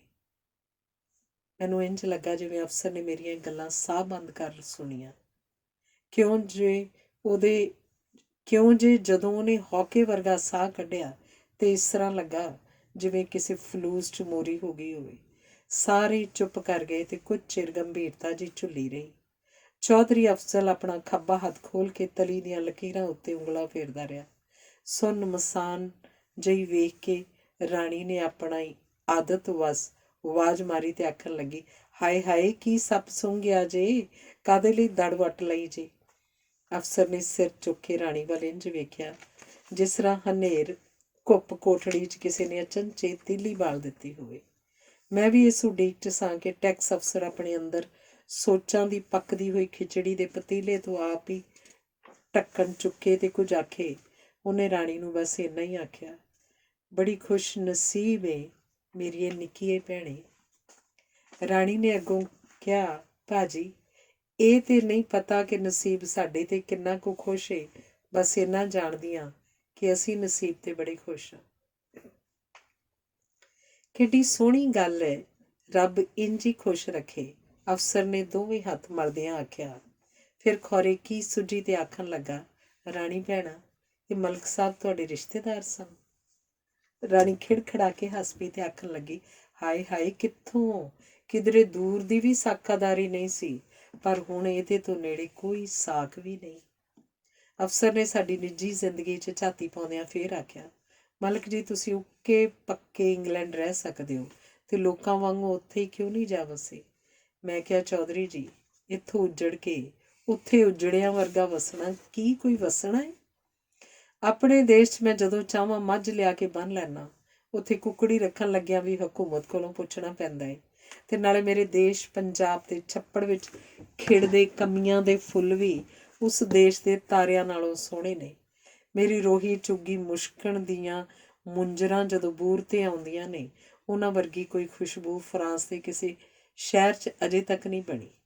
ਸਾਵਣ ਭਾਦੋਂ 'ਚ ਗੱਜਦੀਆਂ ਕਾਲੀਆਂ ਘਟਾਵਾਂ ਦੇ ਅੱਗੇ ਅੱਗੇ ਚਿੱਟਿਆਂ ਬਗਲਿਆਂ ਦੀਆਂ ਡਾਰਾਂ ਵਲਾਇਤ 'ਚ ਕਿਹਨੂੰ ਨਸੀਬ ਹੁੰਦੀਆਂ ਨੇ? ਲੰਦਨ ਦੀ ਪਕਾਡਲੀ ਮੇਰੇ ਲਾਹੌਰ ਦੀ ਭਾਟੀ ਦੇ ਪੈਰ ਵਰਗੀ ਨਹੀਂ। ਤੇ ਨਾਲੇ ਚੌਧਰੀ ਜੀ, ਰੱਬ ਜੇ ਸਬਰ ਦੇ ਦੇਵੇ ਤੇ ਉਹਦਾ ਦਿੱਤਾ ਆਪਣੀਆਂ ਲੋੜਾਂ ਨਾਲੋਂ ਵੱਧ ਲੱਗਣ ਲੱਗ ਪੈਂਦਾ ਹੈ। ਜੇ ਨਫਸ ਆਪਣੀ ਜੀਭ ਨੂੰ ਦੰਦਾਂ ਥੱਲੇ ਲੈ ਲਵੇ ਤੇ ਅੰਦਰ ਦਾ ਰੌਲਾ ਆਪੇ ਹੀ ਮੱਠਾ ਪੈ ਜਾਂਦਾ ਹੈ। ਤੇ ਨਾਲੇ ਚੌਧਰੀ ਜੀ, ਮੈਂ ਪਿੰਡਾਂ ਦਾ ਜੰਪਲ ਐਵੇਂ ਏਡੀ ਭੀੜ ਵਿੱਚ ਆਪਣੇ ਪੈਰ ਮਿਧਾੜਨ ਕਾਹਦੇ ਲਈ ਚਲਾ ਜਾਵਾਂ? ਵੇਖੋ ਨਾ, ਮੇਰੇ ਪੰਜਾਬ ਦੀ ਸਰੋਂ ਵੀ ਵਿਲਾਇਤੀ ਗੁਲਾਬ ਨਾਲੋਂ ਸੋਹਣੀ ਹੈ। ਉੱਥੇ ਤੇ ਕੋਈ ਫੁੱਲ ਵੀ ਆਪਣੇ ਪਿਓ ਦਾ ਨਹੀਂ ਹੁੰਦਾ। ਰਾਹ ਜਾਂਦੀ ਚੰਬੇਲੀ ਨੂੰ ਟੁਰਿਆ ਜਾਂਦਾ ਮਰੂਆ ਅੱਖ ਮਾਰ ਕੇ ਨਾਲ ਲੈ ਜਾਂਦਾ ਹੈ ਤੇ ਵਿੱਚੋਂ ਨਖੁੱਟਾ ਗੈਂਦਾ ਜੰਮ ਪੈਂਦਾ ਹੈ। ਇੱਕ ਪੱਤੇ 'ਚੋਂ ਹਿੰਗ ਦੀ ਬੋ ਤੇ ਦੂਜੇ 'ਚ ਤੰਬਾਕੂ ਦੀ ਖੁਸ਼ਬੂ। ਮੈਨੂੰ ਤੇ ਰਾਹ ਜਾਂਦਿਆਂ ਭੁੱਲ ਕੇ ਵੀ ਕੋਈ ਫੁੱਲ ਮਿਲ ਜਾਏ ਤੇ ਆਖ ਛੱਡਦਾ, ਪਰਾਂ ਜਾ ਓਏ ਹਰਾਮਦੀਏ ਸੱਟੇ। ਮੈਂ ਆਖਿਆ, ਚੌਧਰੀ ਜੀ, ਆਪਣਾ ਅੰਦਰ ਰੱਜ ਜਾਏ ਤੇ ਆਪਣਾ ਦੇਸ਼ ਵੀ ਵਿਲਾਇਤ ਤੋਂ ਵੱਧ ਏ। ਗੱਲਾਂ ਕਰਦਿਆਂ ਕਰਦਿਆਂ ਮੈਂ ਵੇਖਿਆ ਕਿ ਟੈਕਸ ਅਫਸਰ ਵੇਖ ਕੇ ਮੇਰੇ ਮੂੰਹ ਵੱਲ ਰਿਹਾ ਸੀ, ਪਰ ਉਹਦੀਆਂ ਸੋਚਾਂ ਦੀ ਅੱਖ ਕਿਸੇ ਦੁੱਖ ਦੇ ਖੂਹ 'ਚ ਟੁੱਬੀਆਂ ਮਾਰ ਰਹੀ ਸੀ। ਅਚਨਚੇਤ ਉਹਨੇ ਕੋਲ ਬੈਠੇ ਅੰਸਾਰੀ ਵੱਲ ਵੇਖਿਆ, ਜਿਹੜਾ ਰੱਜ ਕੇ ਆਵਾਜ਼ਾਰ ਤੇ ਸਾਡੀਆਂ ਗੱਲਾਂ ਤੋਂ ਰੱਜ ਪੁੱਜ ਕੇ ਮੂੰਹ ਵੱਟੀ ਬੈਠਾ ਸੀ। ਉਹਨੂੰ ਪਤਾ ਲੱਗ ਗਿਆ ਸੀ ਵੀ ਅੱਜ ਦਿਹਾੜੀ ਬਣਦੀ ਨਜ਼ਰ ਨਹੀਂ ਆਉਂਦੀ ਤੇ ਟੈਕਸ ਅਫਸਰ ਬੋਝਾ ਭਰਨ ਦੀ ਬਜਾਏ ਆਪਣਾ ਅੰਦਰ ਸਖਣਾ ਕਰਕੇ ਉੱਠੇਗਾ। ਅੰਸਾਰੀ ਜੇ ਅਫਸਰ ਦਾ ਮਾਤਹਤ ਨਾ ਹੁੰਦਾ ਤੇ ਉਹਦੇ ਵੱਟ ਕੇ ਚਪੇੜ ਮਾਰਨੀ ਸੀ। ਅੰਸਾਰੀ ਦਾ ਮੜੀਆਂ ਵਰਗਾ ਮੂੰਹ ਵੇਖ ਕੇ ਚੌਧਰੀ ਅਫਜ਼ਲ ਨੇ ਆਖਿਆ, ਅੰਸਾਰੀ ਸਾਹਿਬ, ਆਪ ਬਾਹਰ ਜਾ ਕੇ ਕਾਰ ਮੇਂ ਬੈਠੇ, ਮੈਂ ਅਭੀ ਆਤਾ ਹੂੰ। ਹੋ ਸਕਦਾ ਹੈ ਅੰਸਾਰੀ ਨੂੰ ਇਹ ਸ਼ੱਕ ਵੀ ਪੈ ਗਿਆ ਹੋਵੇ ਕਿ ਟੈਕਸ ਅਫਸਰ ਖੌਰੇ ਅੱਜ ਆਪਣੀ ਹੱਟੀ ਵੱਖਰੀ ਪਾ ਲੈਣ ਲੱਗਾ ਏ ਤੇ ਮੇਰਾ ਹਿੱਸਾ ਵੀ ਨੁਕਰੇ ਲਾਉਣ ਲੱਗਾ ਏ। ਉਹਦੇ ਜਾਣ ਪਿੱਛੋਂ ਚੌਧਰੀ ਅਫਜ਼ਲ ਸਿੱਧਾ ਹੋ ਕੇ ਕੁਰਸੀ 'ਤੇ ਬਹਿ ਗਿਆ ਤੇ ਹੌਲੀ ਹੌਲੀ ਗੱਲਾਂ ਕਰਦਿਆਂ ਆਖਣ ਲੱਗਾ, ਵੇਖੋ ਮਲਕ ਸਾਹਿਬ, ਅੱਜ ਪਤਾ ਲੱਗਾ ਹੈ ਕਿ ਕਦੀ ਕਦੀ ਸ਼ਿਕਾਰੀ ਵੀ ਸ਼ਿਕਾਰ ਦੇ ਹੱਥੋਂ ਸ਼ਿਕਾਰ ਹੋ ਜਾਂਦਾ ਹੈ। ਮੱਛੀਆਂ ਫੜਨ ਵਾਲਾ ਕੁੰਡੀ ਕੱਢਦਾ ਕੱਢਦਾ ਕਦੀ ਆਪ ਵੀ ਡੁੱਬ ਕੇ ਮਰ ਜਾਂਦਾ ਹੈ। ਤੁਹਾਡੇ ਘਰੋਂ ਜੋ ਵੀ ਕੁਝ ਲੈ ਕੇ ਚੱਲਿਆ, ਰੱਬ ਕਰੇ ਮੈਂ ਉਹਨੂੰ ਸੰਭਾਲ ਕੇ ਰੱਖ ਸਕਾਂ। ਤੇ ਜਾਣ ਲੱਗਿਆ ਇੰਨੀ ਕੁ ਬੇਨਤੀ ਹੈ ਕਿ ਕਦੀ ਕਦੀ ਤੁਰਦਾ ਫਿਰਦਾ ਤੁਹਾਡੇ ਘਰ ਆ ਵੜਾਂ ਤੇ ਕੋਈ ਮਨਾਹੀ ਤੇ ਨਹੀਂ। ਮੈਂ ਤੁਹਾਡੇ ਘਰੋਂ ਕੋਈ ਬਹੁਤਾ ਦੁਰਾਡਾ ਨਹੀਂ। ਇਹ ਗੱਲ ਕਰਕੇ ਉਹਨੇ ਨਾਲ ਦੀ ਕੁਰਸੀ ਤੋਂ ਆਪਣਾ ਕੋਟ ਫੜਿਆ ਤੇ ਹੁੰਬਲੀ ਮਾਰ ਕੇ ਉੱਠਣ ਲੱਗਿਆ। ਰਤਾ ਕੁ ਥਿੜਕਿਆ ਤੇ ਮੈਂ ਬਾਂਹ ਫੜ ਕੇ ਪੁੱਛਿਆ, ਕੀ ਗੱਲ ਚੌਧਰੀ ਜੀ, ਠੀਕ ਹੋ ਨਾ? ਉਹ ਨਾ ਬੋਲਿਆ, ਪਰ ਮੈਂ ਉਹਨੂੰ ਕਾਰਤਿਕ ਆਸਰਾ ਜਿਹਾ ਦੇ ਕੇ ਲੈ ਗਿਆ। ਕਾਰ 'ਚ ਬਹਿ ਗਿਆ, ਕੋਈ ਗੱਲਬਾਤ ਨਾ ਕੀਤੀ, ਹੱਥ ਦੇ ਇਸ਼ਾਰੇ ਨਾਲ ਸਲਾਮ ਕੀਤਾ ਤੇ ਟੁਰ ਗਿਆ। ਕੋਈ 5-7 ਦਿਹਾੜੇ ਟੱਪੇ ਹੋਣਗੇ ਕਿ ਬਾਹਰੋਂ ਬੂਹਾ ਖੜਕਿਆ। ਮੇਰੀ ਨਿੱਕੀ ਧੀ ਆਸਮਾਂ ਗਈ ਤੇ ਆ ਕੇ ਆਖਣ ਲੱਗੀ, ਇੱਕ ਬਾਬਾ ਏ ਤੇ ਆਂਦਾ ਏ ਮੇਰਾ ਨਾਂ ਅਫਜ਼ਲ ਏ। ਮੈਂ ਕਿਹਾ, ਚੁੱਪ ਕਰ ਜਾ, ਮਰ ਜਾਏ, ਅਫਸਰ ਨੂੰ ਬਾਬਾ ਨਹੀਂ ਆਖੀਦਾ। ਸਾਵਣ ਦੇ ਗਿੱਲੇ ਗਿੱਲੇ ਤੇ ਸਿੱਲੇ ਸਿੱਲੇ ਜਿਹੇ ਦਿਹਾੜੇ ਸਨ। ਮੀਂਹ ਅਜੇ ਨਾ ਹਟਿਆ ਸੀ ਤੇ ਨਾ ਪੈਂਦਾ ਸੀ। ਕਾਲਿਆਂ ਬੱਦਲਾਂ ਦੇ ਜੁੱਲੇ ਬੜੀ ਗੂੜੀ ਛਾਂ ਕਰਕੇ ਕਦੀ ਕਦੀ ਗੜਕਦੇ ਸਨ। ਲੋਡੇ ਵੇਲੇ ਦਾ ਹੱਥ ਸ਼ਾਮ ਨੂੰ ਫੜਨ ਹੀ ਵਾਲਾ ਸੀ। ਬਾਲ ਕੱਛੇ ਪਾ ਕੇ ਟੱਪਦੀਆਂ ਫਿਰਦੀਆਂ ਰੁੱਖਾਂ ਵਿੱਚ ਲੁਕਦੀਆਂ ਲਾਲ ਚੁੰਝਾਂ ਵਾਲੀਆਂ ਚਿੜੀਆਂ ਪਿੱਛੇ ਦੌੜਦੇ ਫਿਰਦੇ ਸਨ। ਅਸੀਂ ਇੱਕ ਖੁੱਲ੍ਹੇ ਜਿਹੇ ਬੱਠਲ 'ਚ ਅੰਬ ਠੰਡੇ ਕਰਕੇ ਲਾਨ ਵਿੱਚ ਕਾਨਿਆਂ ਦੇ ਮੂਹੜੇ ਉੱਤੇ ਬੈਠੇ ਹਿੰਦੁਸਤਾਨ ਦੇ ਬਹੁਤ ਤੱਤੇ ਪਰ ਬਹੁਤ ਹੀ ਸੋਹਣੇ ਸਾਵਣ ਦਾ ਸਵਾਦ ਲੈ ਰਹੇ ਸਾਂ, ਜਦੋਂ ਟੈਕਸ ਅਫਸਰ ਚੌਧਰੀ ਅਫਜ਼ਲ ਤੇੜ ਪਜਾਮਾ, ਗਲ ਮਲਮਲ ਦਾ ਕੁੜਤਾ, ਪੈਰੀ ਸਲੀਪਰ ਤੇ ਹੱਥ 'ਚ ਸੋਟੀ ਫੜ ਕੇ ਸਿੱਧਾ ਹੀ ਲਾਨ 'ਚ ਆ ਕੇ ਮੂਹੜੇ 'ਤੇ ਬਹਿ ਗਿਆ।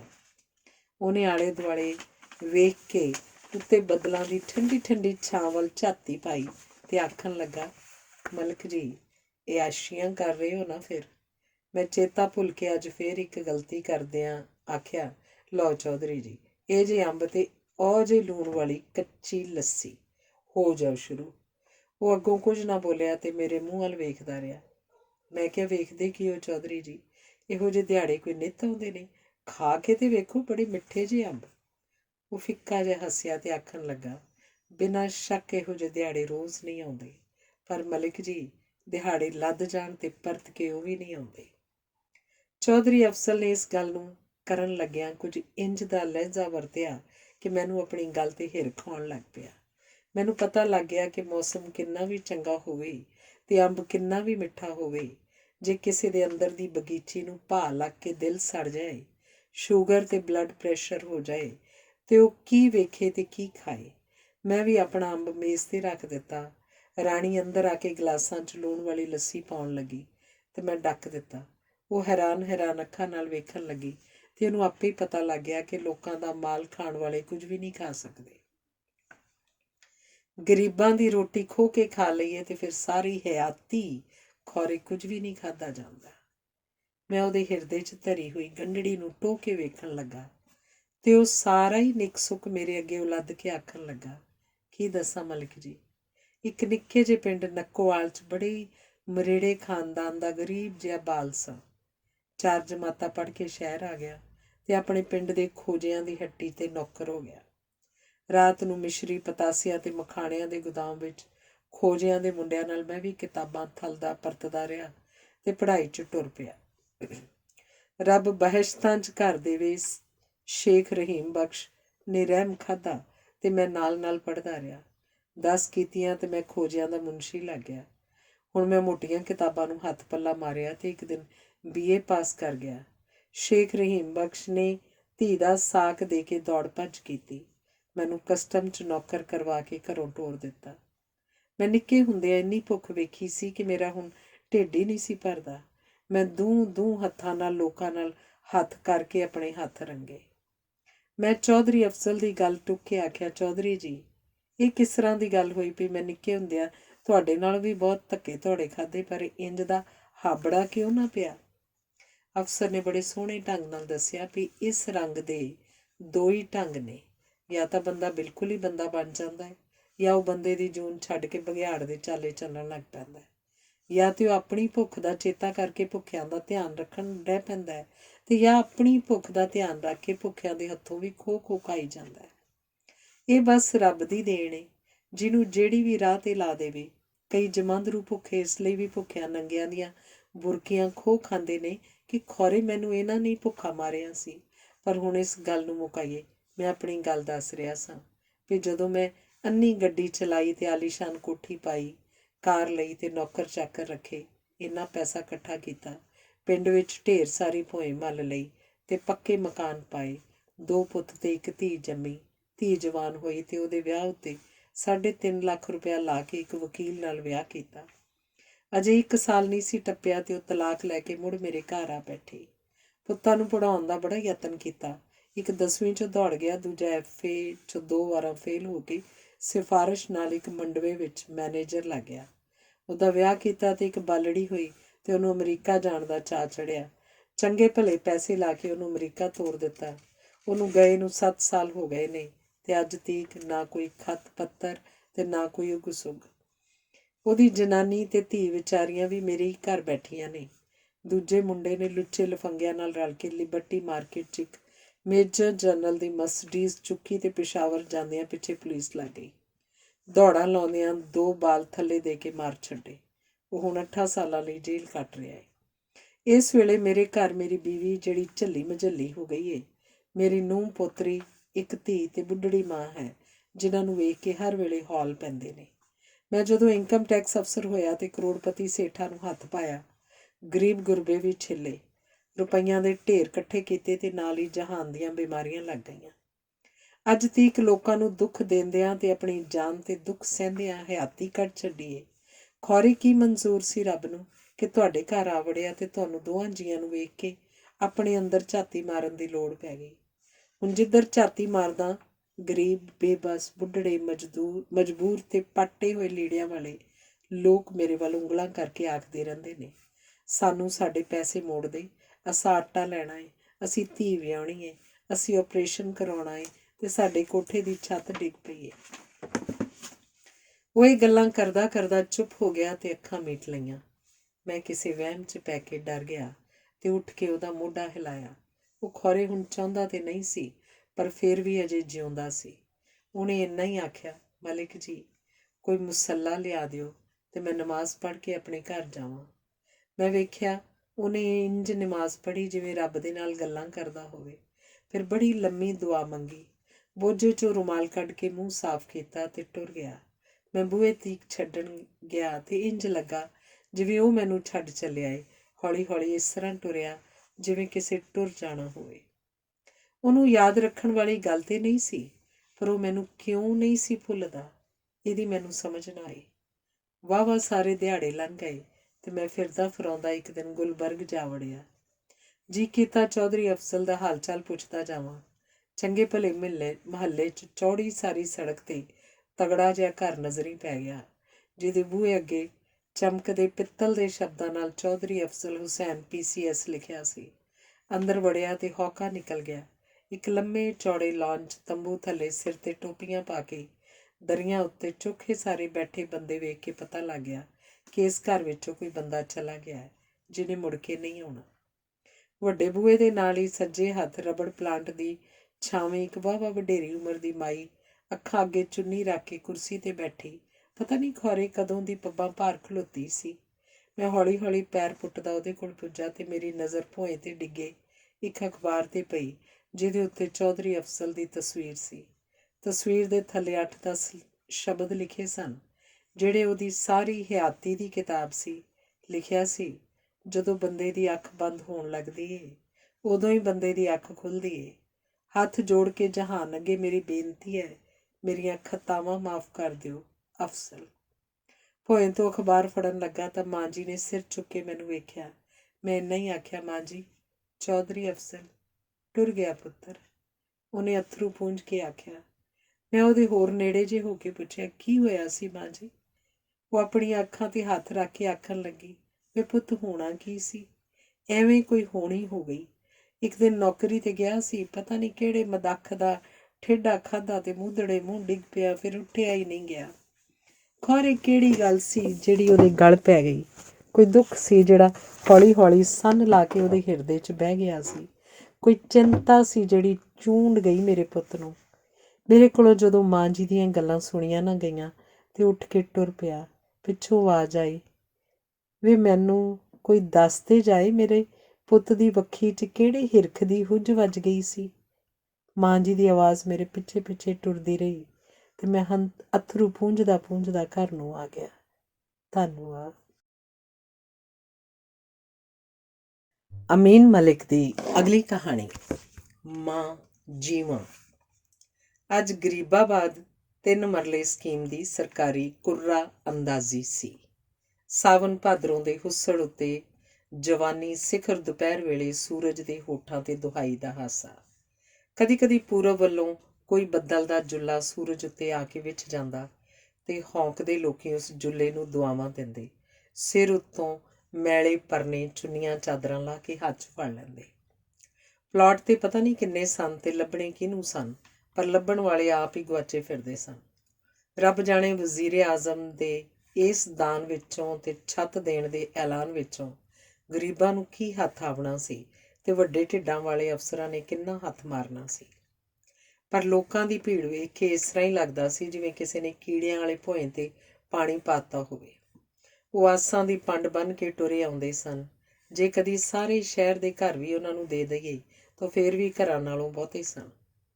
ਆਪਣੀ ਆਪਣੀ ਪਰਚੀ ਹੱਥ 'ਚ ਫੜ ਕੇ ਉਹ ਸਾਹਿਬ ਨੂੰ ਉਡੀਕ ਰਹੇ ਸਨ, ਜਿਹੜਾ ਆ ਕੇ ਗਰੀਬਾਬਾਦ ਵਿੱਚ ਉਹਨਾਂ ਨੂੰ ਛੱਤ, ਛੱਪਰ ਤੇ ਛੋਰਾ ਦੇਵੇਗਾ। 1 ਵਜੇ ਕੁर्रा ਅੰਦਾਜ਼ੀ ਹੋਣ ਦਾ ਟੀਚਾ ਦਿੱਤਾ ਸੀ, ਪਰ ਹੁਣ 3 ਵੱਜ ਗਏ ਸਨ। ਸਾਹਿਬ ਦਾ ਕਿਧਰੇ ਨਾਂ ਨਿਸ਼ਾਨ ਨਹੀਂ ਸੀ। ਪੁਲਿਸ ਦੇ ਸਿਪਾਹੀ ਲੋਹੇ ਦੀਆਂ ਕੁਰਸੀਆਂ ਤੇ ਬੈਠੇ ਸਿਗਰਟਾਂ ਲਾ ਕੇ ਹਾਸਾ ਠੱਠਾ ਪਏ ਕਰਦੇ ਸਨ। ਜਦੋਂ ਵੀ ਉਹਨਾਂ ਕੋਲੋਂ ਕੋਈ ਆ ਕੇ ਪੁੱਛਦਾ, ਕਿਉਂ ਜੀ ਸਾਹਿਬ, ਕਦੋਂ ਆਏਗਾ, ਤੇ ਅੱਗੋਂ ਗੰਦੀ ਜੀ ਗਾਲ ਕੱਢ ਕੇ ਹੱਸ ਪੈਂਦੇ। ਪਤਾ ਨਹੀਂ ਕਿਹਨੂੰ ਕੱਢਦੇ ਸਨ ਗਾਲ। ਮੈਂ ਇੱਕ ਕੱਚੀ ਕੰਧ ਦੇ ਪਰਛਾਵੇਂ ਥੱਲੇ ਬੈਠਾ ਆਪਣੀ ਮਰਜ਼ੀ ਦੇ ਨੰਬਰ ਨੂੰ ਵੇਖ ਰਿਹਾ ਸਾਂ ਤੇ ਇੱਕ ਬੁੱਢੜੀ ਜਿਹੀ ਮਾਈ ਮੇਰੇ ਤੋਂ 10 ਕੁ ਗਿੱਠਾਂ ਪਰਾਂ ਆ ਕੇ ਬਹਿ ਗਈ। ਉਹਨੇ ਵੱਖੀ ਦੇ ਬੋਝੇ 'ਚੋਂ ਸਿਗਰਟ ਕੱਢ ਕੇ ਸਾਰੇ ਬੋਝੇ ਤੇ ਹੱਥ 'ਚ ਫੜਿਆ ਥੈਲਾ ਫੋੜ ਲਿਆ। ਖੌਰੇ ਤੀਲਾਂ ਵਾਲੀ ਡੱਬੀ ਟੋਲਦੀ ਸੀ।